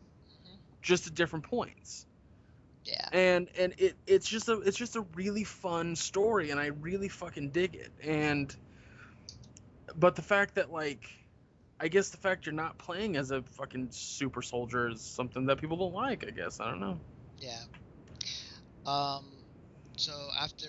Oh, and the other thing they announced was that people who get the Master Chief Collection will also get early access to the multiplayer beta for Halo 5 Guardians, which they showed some gameplay footage of it, and it looks good.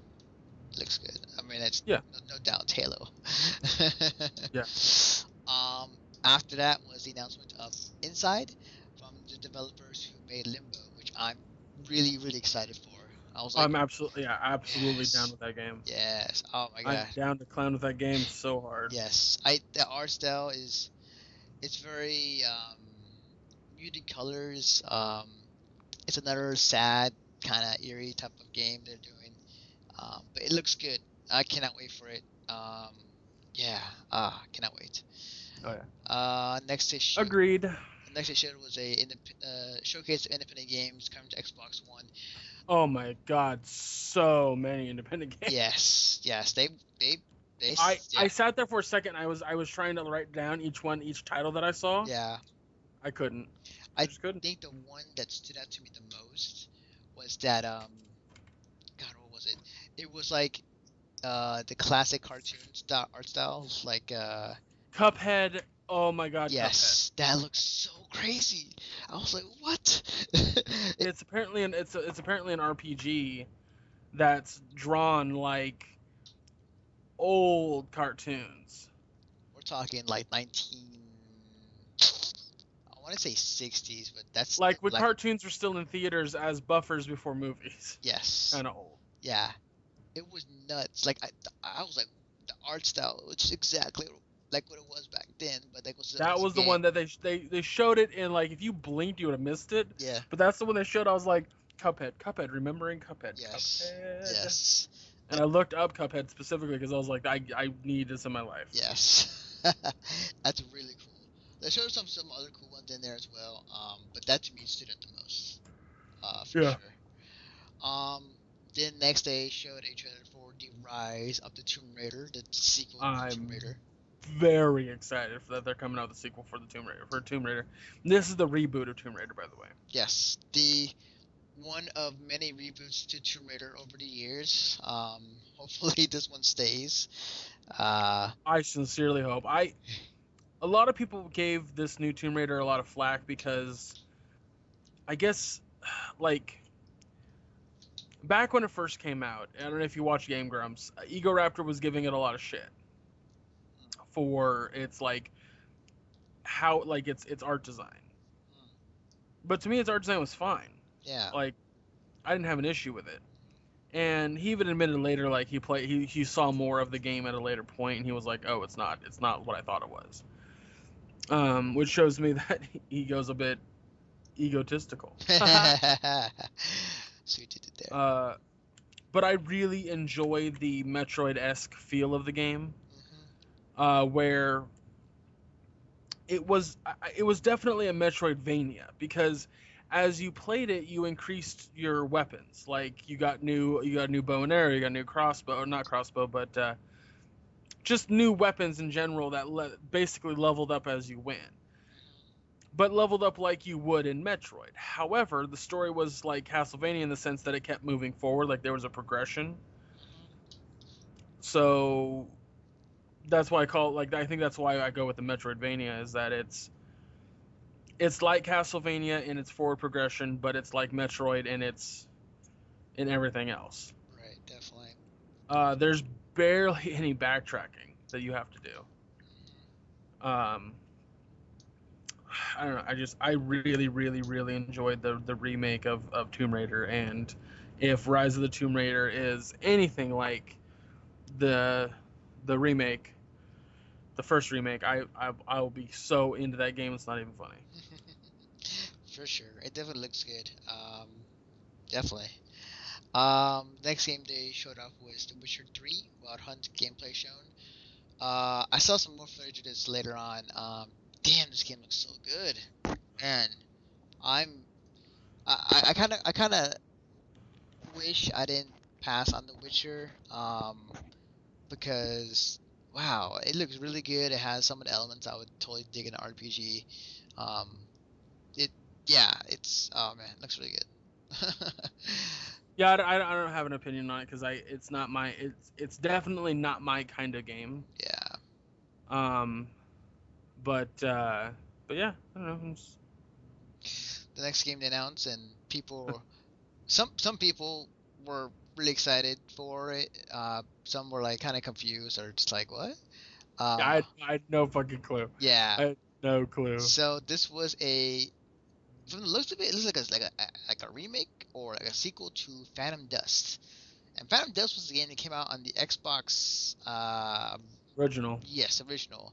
Apparently, what I've heard from Patrick Klebeck is like it's a card fighting type of game where you use cards to fight, but you also like fight yourself, and it like deals with like reality and like kind of like that type of thing.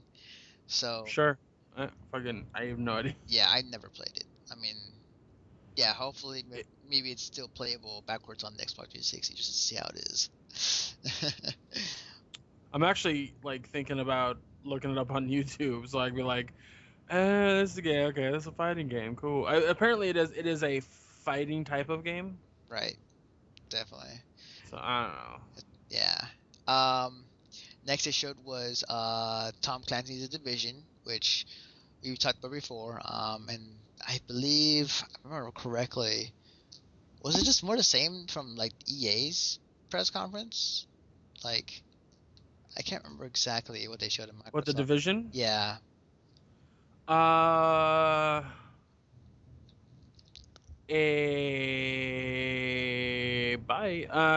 Shit.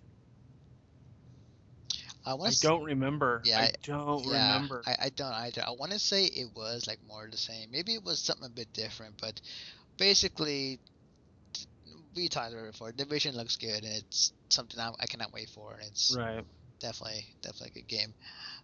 Next was Devil May Cry 5. I mean, Scalebound. Like, okay, so Scalebound is from Platinum Games, the guys who made Bayonetta and Mad World and other awesome games. But in this one, you are the main protagonist. Is just straight up. He looks. Think of Nero from like Devil May Cry 4, except he wears Beats headphones, and like he can. I'm the man. And like he has a big sword, and he can transform into like kind of like a Kamen Rider type of beam, where like he can like armor himself up, and you can control a dragon, you can ride dragons in there, and that's actually pretty cool. But it was interesting. Yeah. And yeah. Yeah. It will have to wait and see, but it's interesting concept for sure. And then finally, the is it a remake or is it an official sequel to? Don't know yet. Okay, because they announced that they have a new People are coming to a new Crackdown. So. Yes, new Crackdown game. Oh, sorry, I took your thunder away. Oh no, it's cool. It's cool. I think it is a sequel though, because they were showing orbs, the running orbs from Crackdown 2. You know what's funny about that, by the way? Did you? Okay, so I don't know if you ever watch Achievement Hunter. No, I have not. No. One of the guys that's on Achievement Hunter, who's been there for quite some time now. When Crackdown 2 came out, he had made a video on YouTube where he's trying to chase down one of the orbs that moves around the map, and it's fucking hilarious. Just because, like, it's just one of the funniest fucking things ever. Because he gets so angry. Well, Bernie, who works at Rooster Teeth, thought it was so funny that they wanted him to do videos called Rage Quits, which you might have heard of. All right. So he did a few of them, and from his hometown, and they thought that his personality was so funny that they actually offered him a job at Rooster Teeth. Oh. So he's now a part of the Rooster Teeth crew, and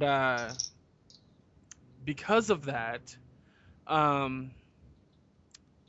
he tweeted out as soon as they announced it. He was like, "Hey, I wonder what job this new Crackdown could get me."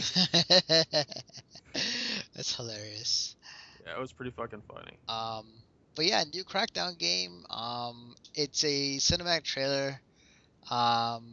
It's cool. I mean, it was funny. So I think it was I bought the original Crackdown for the sole purpose of Halo 2's it was Halo 3's multiplayer beta within it. I remember Halo 2 at the time. And then it was funny. My brother actually like picked up Crackdown, and he actually really liked it. And Crackdown, the first one was actually really good. Yeah, the first one's great. Definitely. And it's cool to see another Crackdown again. I think, if I'm not mistaken, the guys who are making this one is the divisional team, or some of the divisional team, working on this new one. So, which is cool. I'm excited for it, no doubt. But I'm pretty sure it's a remake. Okay. I told my brother about it, and he's like, "Oh, I'm totally in. I'm hyped." Yeah. But yeah, that's pretty much all of the press conferences. Now, Greg, I know you put some grades to some of your press conferences. Not to put you on the spot, but in what order would you rank the press conferences on who you think performed better than the others? It's really hard to say that, because I think I think because I literally I'm looking at my scores for each one, which you got to keep in mind, like Microsoft's was at 9 in the morning, Mm-hmm. and then EA and Ubisoft did theirs, and I didn't give that much of a shit. Mm-hmm. And then Sony's did theirs at 6 p.m. So 9 hours later, I watched them separately, and then Nintendo had their their digital event at 9 in the morning the next day. Yeah. And I didn't really think, like, because they're so far apart, it gives me time to kind of forget about it and move on. Right. Especially with all the other announcements going on the same day. Mm-hmm. I gave each one a 9 out of 10. Did you really? Yes, I did. That's hilarious. But it does. Yeah, But it's pretty funny. But it does show like it's. Well, here's the thing. I mean, if you compare Microsoft's show this year to last year, it was phenomenal. They games. Definitely. All games. Definitely. It was they literally did exactly what they should have been doing for a long time now. Yes. Every E3 before that was concentrating on so much bullshit. Watch last year's and then watch this year's. It is completely different. Definitely. And then you look at Sony, and Sony was just like, no, look, you don't understand. We have a lot of shit coming out. And we're really excited a lot of this stuff. But if you start to look through all their stuff, it's really not that impressive. Yeah. A lot of their stuff is stuff that's on other consoles. Yeah. Definitely. And that's not that, or stuff that's already out, that's coming out in a better form. Like, towards the end of the show, they were like, Last of Us redone, and Grand Theft Auto 5 redone. Yeah. Okay, and? Yeah. YouTube sharing coming to PlayStation. Oh, okay, that's cool, I guess. It doesn't really matter. It's good for streamers. That's what it's good for. Hey, I'm gonna use that shit when I get a PS4. Damn it. I don't know. It just seems needless in my opinion.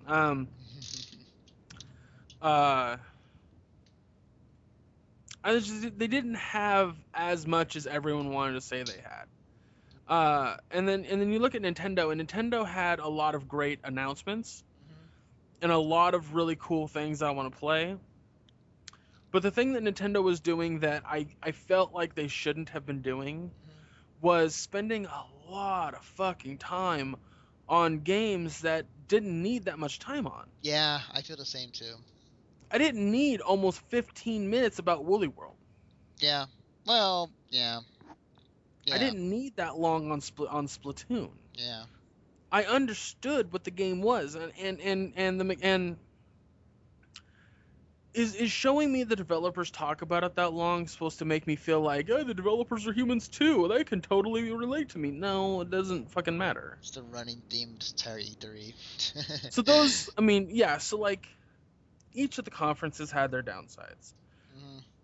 And when I look through, like, from the conference's point of view, when I look through the points that I gave to each of them, which was a 9 out of 10, and then I look at all the games that each company has coming out. So all the games that were announced at E3, Nintendo has 25. This is not in the conference. This is overall of E3. Nintendo announced 25 games that are exclusive to the Wii U. Or, I'm sorry, not the Wii U, but exclusive to Nintendo. Sony announced 37 exclusive games. And Microsoft announced 15 exclusive games. Now, I went through those exclusive games and I went, which ones do I care enough about? Which ones do I want to play really badly? Well, 16 out of 25 games for Nintendo. That's 64% of what they showed I care about. Sony, only 30%, because I only cared about 11 of the games they showed. Now, this is on a personal standpoint. I'm not saying that having a Guilty Gear Persona, Tales of Hearts, Tales of Xillia, End of Serenity, all these great Japanese RPGs, I'm not saying it's a bad thing by any measure. I just don't care. It's not what I want to play. So right, definitely. And only 11, like I said, only 11 games on the PS4 that I care about, that I want to play. And 8 of the 15 games that Microsoft had exclusives do I want to play. Yeah. So from a realistic standpoint, in my opinion, Nintendo won E3 by having the most games that I want to play exclusively. Okay. And by having the, in my opinion, slight edge on the conference part, just because they had a fun conference. Yes. Definitely. Definitely. It didn't go on too long. Mm-hmm. I never got bored during their conference. Mm-hmm. But I did during Sony's and Microsoft's. When Microsoft was starting to go on and on and on about fucking Disney Fantasia and Dance Central, Mm-hmm. and then had a way too long thing about Fable Legends, like, it was boring. It was very boring. But and then when Sony had a lot of boring parts, if I'm honest. Oh yeah, definitely. Yeah. But man, Nintendo was just on the fucking ball the entire time, and theirs only lasted an hour compared to Sony and Microsoft. Definitely. So, I mean, in my opinion, Nintendo won. But that's not to say that the other systems didn't do great. Nintendo won by a slight margin here. Nintendo eked out ahead just barely. Definitely. But in my personal opinion, I feel Nintendo won E3. It's interesting you say that because personally, if I were to judge Nintendo on the entire day, and that would include the press conference and the Smash Invitational, I would agree with you. I would totally agree with you. But judging from the amount of games that were shown, and again, as I say this, I watched the press conferences as it were live. Then I went back, rewatched them again with Giant Bomb crew, talking about it over it, and it gave me some more insight, kind of like more of analysis of each one as far as like how the press conferences went. And the more I thought about it, this is the list that I have put down as far as like from 1 to 5 where I would rank the press conferences, and I go from the bottom up. So the worst press conference in my opinion was EA at 5. Oh, absolutely. Yeah, definitely. Like they were showing, and like here's the thing. Before you continue, I don't put EA and Ubisoft in the same bracket because they make games for all the other consoles. Right. When we're talking about who won E3, I don't want to even remotely add them, simply because they're developers. They're not console producers. For sure. So when nine times out of 10, their conferences are never near as good as one of the consoles. So definitely. But that's just me. For sure. No, it's definitely your prerogative. So in my opinion, EA was the worst. I think that they did not show much. They had very little gameplay with some of their games. The most of their stuff was behind the scenes, kind of just like alpha footage or kind of like stuff that they were showing that was not done yet, and it was a pretty poor showing in my opinion. And then number 4 and 3 and 4 to me are very interchangeable to me. I think that it could even be a tie, but 4 actually plays Nintendo. Reason being is they have shown a lot of good games during this press conference, no doubt, but I feel that I feel like compared to the other press conferences, like I feel like the other ones, which is a bit more better in terms of what games I'm interested in, as well as like other games that could be something that majority of people will go after for sure. Not to say Nintendo stuff isn't great. No, don't get me wrong. Nintendo stuff was great, no doubt. Like Greg said, like this was a very tight-lit race. So, and like I said before, like 3 and 4 to me are very interchangeable. But and if I were to say like the Smash Invitational was included with Nintendo, then I would have them ranked higher. But judging just off the press conferences alone, I would put them at 4. Um, 3, I would put Sony. Sony, I said earlier. Well, you see, you put Nintendo at 4? Yes, Wow. I put Sony at 3. Sony, I felt like had the tech. I'm really liking the tech they showed off. I'm liking the potential with it. I felt like their press conferences, their press conference was okay in terms of like content and game wise. Like I feel like the powers thing was just it should have been done like for a minute, 2 minutes, nothing. It went on for too long. I felt like some of the stuff they were showing were just kind of they were losing me at some points. It was strong in the first half, and then the second half of the press conference was just like meh, just kind of chilled off. Um, so I put them at 3. Number 2, I think Ubisoft. 2 is Ubisoft for me. Ubisoft shown a great, strong lineup of games. I think that every one of those games did appeal to me, and I think that it was a very strong. They performed very strong. There was no hiccups, no anything of the nature. I mean, I could do without the host, but what can you do? Yeah. And then number 1, and it was funny. It's funny. Like in previous years, they would not be ranked as high as I did this year. Microsoft. I feel like Microsoft had the best lineup of games this year. I think that they definitely learned from their mistakes from the past year, and they definitely focused on games. Given a good showing to the indie developers, good showing to their first party, their third party games as well.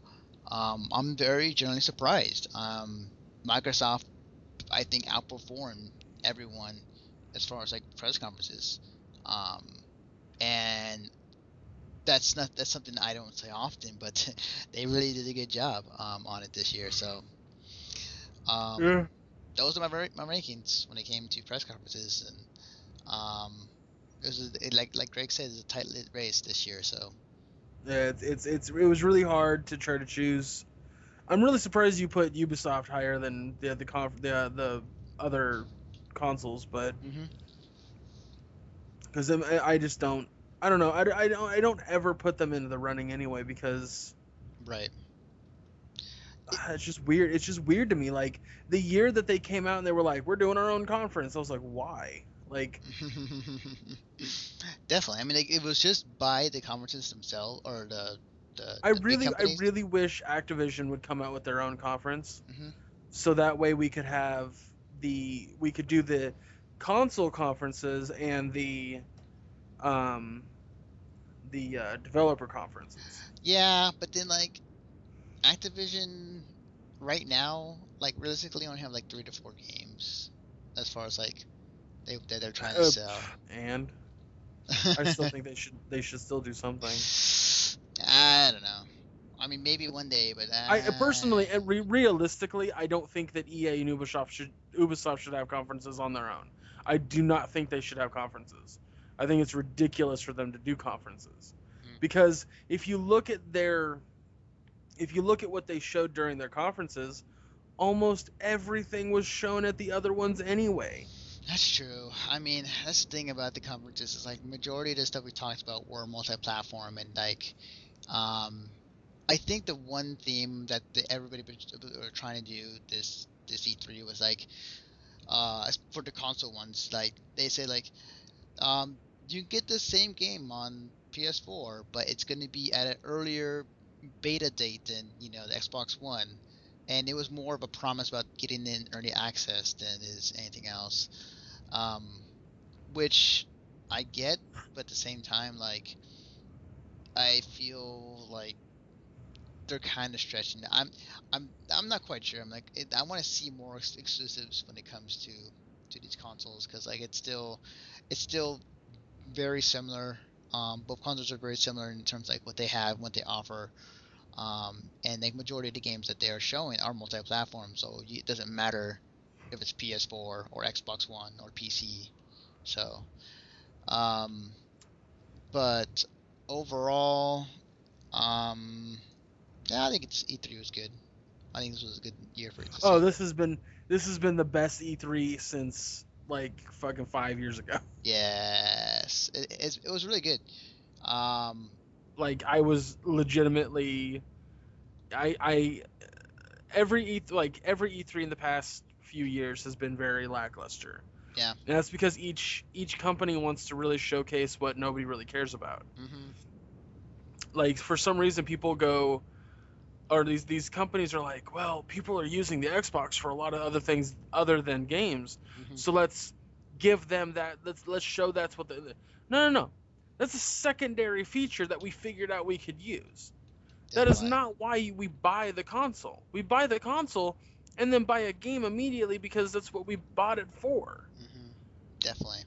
And I think Microsoft and Sony are definitely starting to see that now. Mhm. And people are still like, I think Nintendo with this conference, this is the conference they needed to get their head out of there, like above water. Yeah. Definitely. It's I'm loving it.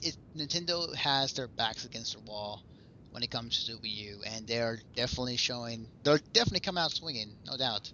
I like the fact that they're getting a little weird, which is great. I love the weirdness of Nintendo. Um, Hmm. but I think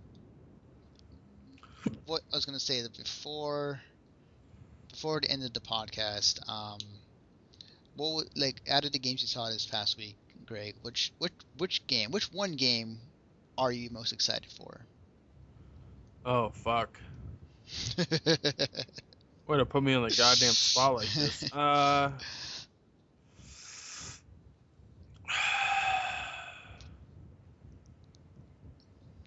There's so many. There's There so many is. that were announced that I was There like, is. oh my god, yes, yes, yes. Yes. There was a ton. There's a ton, no doubt. Um, well, I gotta realistically look at games that I know for sure are coming out. Right. Like, there's certain things like the unannounced Zelda game or the Star Fox game Yeah. really wasn't announced per se. I mean, like they were like, yeah, we're kind of making it. Like that's about it. But they're not really. I mean, the other theme of this E3 was like a lot of cool shit's coming out, but not till 2015. Right. Right. So hard to say. I mean, fuck. I want to say Smash Brothers, but that's a little too obvious. Mhm. I mean, No Man's Sky has my boner so hard it's not even funny. Oh yeah, definitely. No Man's Sky is just I'm all about sci-fi. I'm all about yes. sci-fi, Same here. Same here. and for that game to be what's like what I love about sci-fi is like I just want to play it now. Yes. Sunset Overdrive was fucking amazing looking. Yes, I love. Oh man, I didn't talk about it in this podcast, but damn, that game looks so fucking good. I want to play that game. Oh, It just looks like fun. it does. It does. It's like Jet Set Radio, and like uh oh yeah, just Jet Set Radio, but like more on the kind of explosions and zombie. It's like okay, Left 4 Dead and Jet Set Radio combined. There we go. Right. It's really cool. I like it. Yeah, it looks fucking amazing. Fuck. I can say something real quick, and I'll give you time to mull it over. I'm really looking forward to Splatoon. Yeah. Mm. Captain Toad's Treasure Tracker. Yeah, I'm actually pretty excited for it too. Actually, I wanna play that. I'm Little Big Planet 3. Hmm. Fucking Halo 5. Yeah. Crackdown. It's too hard to say what I'm the most excited for. Hmm. If I had to choose one from each console, Hmm. I'd say Sunset Overdrive from 360 or Microsoft. Hmm. Probably No Man's Sky from Sony, and since Smash Brothers is 2, like it's coming out. Yeah. There's no doubt about it. Yeah. Splatoon Okay. from Nintendo. For me, like the one game I'm more excited for than anything else is The Order 1886. That game, I love the story behind it. the story of like myth versus science, like, and on top of like the way it looks, the seamless transition between cinematic to actual gameplay. I cannot wait for that game. If anything, that's the game I'm really excited for. By console, I would say outside of Smash for Nintendo, I would say I'm really excited for the Captain Toad game. I think that's really cool. I would definitely play that. Sony, well, the older 1886, but outside of that, I want to play the new Metal Gear game. That new Metal Gear game, it's going to be that game is going to be really dark. This is going to be the darkest Metal Gear game in the series, in my opinion. So I'm looking forward to that. And then from Microsoft, I would really love to play Sunset Overdrive. That game, it looks so much fun. It looks a lot of fun, and I really want to play it. And it's from the same guys who did, Ratchet and Clank and Jak and Daxter, the Insomniac guys. So I really want to play that for sure. But that does it for us. I mean, that's your E3. It was one hell of a week. And we didn't even talk about like everything that happened either, and we're not going to. No, because it's late and I'm tired. Yeah, we would be here for hours talking about everything else that we saw. But yeah, like it was a great E3 this past year. I think. Just out of curiosity, where did you go for most of your content, like, for E3 coverage? What I would do is IGN for news, just because it's where I normally go for news. Though recently, like that whole thing with, yeah, that was bad. But what I would normally do is I would just have my Xbox on Twitch, and I would go to the E3 tab and just switch between whoever was streaming a game that I cared about. Okay. For me, I was hanging out with the Giant Bomb guys, as I said, like for most of the podcast. Hanging out with them for coverage, at least for commentary and kind of analysis of the press conferences. Switching to GameSpot, to Polygon, to IGN when it came to just some of the game demos on stage. Yeah, that's kind of where I got my coverage from for this past week. I will say though, before I end the podcast, I came home Tuesday, from school, and my brother and I just turned on the Xbox 360s on the Twitch app and watched the whole Smash Invitational. That was really hype. That was really exciting. It was a single limb tournament, and they brought players from all over the nation and the world to play in this one tournament, and it was really cool. It was really awesome. They had announcers on stage, and everything about it that Nintendo did. Like I said, if I was basing off the entire day into the press conference, I think Nintendo would have won, hands down. And they were having a lot of fun. Like even at the very end, I'm not sure if you caught this, but what Reggie said to the winner or the runner up. I plan on watching the rest, but I didn't catch what Reggie said. Oh my god. Okay. It's funny because when he said this, it's like everyone within the fighting game community is like, "Welcome to the FGC, Reggie." Because the runner up challenges Reggie's like, "Hey, I'll play you in Smash 1-on-1," and he's like, Reggie goes, "I'm sorry, I can't. I'll admit I play every Nintendo game, but I suck at Smash.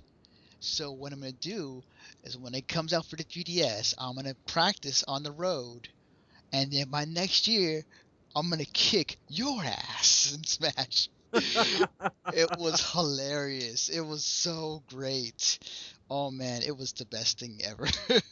That's pretty awesome. Yeah, that and and when Mega Man like did his final smash during the tournament, like everyone. Yeah, you know what made that so awesome? Yeah. The announcer. Yes. The announcer Yes. was like, oh my god, that Yes. shit was fucking funny as hell. It was hilarious because everybody was. You know what's funny is like that's what everybody's been waiting for. Like they all voted for this guy who played Mega Man, and he wasn't doing very good, but like they voted for him anyway just to see that final smash. And if you watch like the Rosalina player, like he just jumped into it just because. Well, she ran away from it. She was like, I felt like it was like whoever was playing as Rosalina was very much like, yeah, let's get this in here. Yeah, it was hilarious. But yeah, that was great. That was a great moment. Anyways, thank you, Greg, for joining me tonight to talk all about E3. Yeah, it was fun. And, yeah, it's a fucking way of life, man. Yes, indeed it is. Where can they find you on the internet? You can find me on Tumblr. Oh, Tumblr, what is wrong with my brain? God.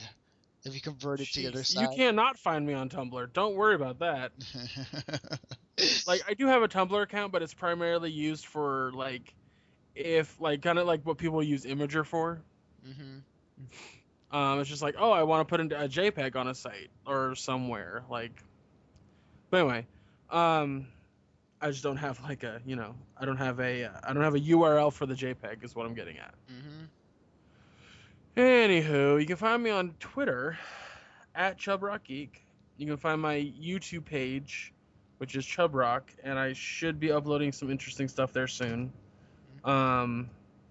You can find the web show that I have called Guerrilla Gaming on the MSP site, or YouTube page, I'm sorry. We should be done with that series by April. The series we're working on by Wednesday. Oh, okay. Because we have a new episode out every Monday, Tuesday, Monday, Wednesday, Monday, Wednesday, Friday. God damn.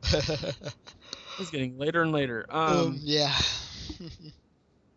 You can find my articles and stuff on the site under the features tab or the reviews tab. I'm going to have a preview opinion of Battlefield Hardline tomorrow. Sweet. Which is going to be a video preview, which is not a written, which is going to be interesting. First time we've ever done that. First time I've ever done that, technically.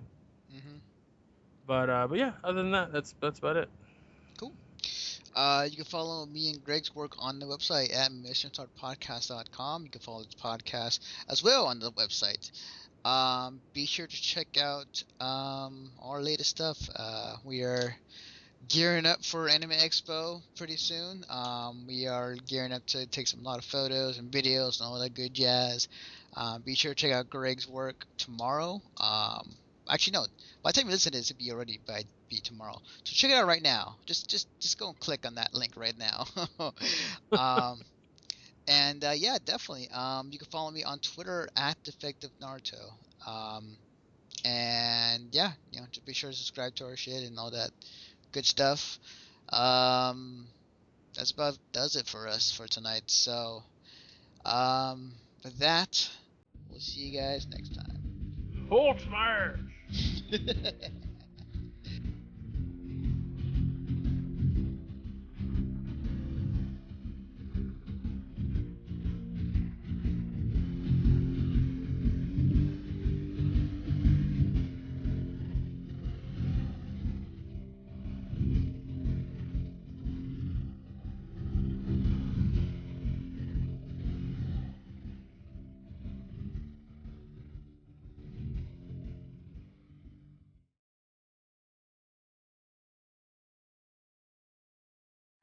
Hello everyone, this is Anthony Bionis from the Mission Start Podcast, and if you enjoy listening to this podcast, as well as our other ones on our website, you can now hear us on Stitcher. You can now hear our show as well on the go with Stitcher Smart Radio, on-demand news, talk, and more on your mobile phone. The latest episodes are always available for you, no syncing needed, and no money or storage wasted. Available on your iPhone, iPad, Android phones, and beyond. Downloading is easy. Go to Stitcher.com or check out your app store. Stitcher, Smart Radio, the smarter way to listen to radio.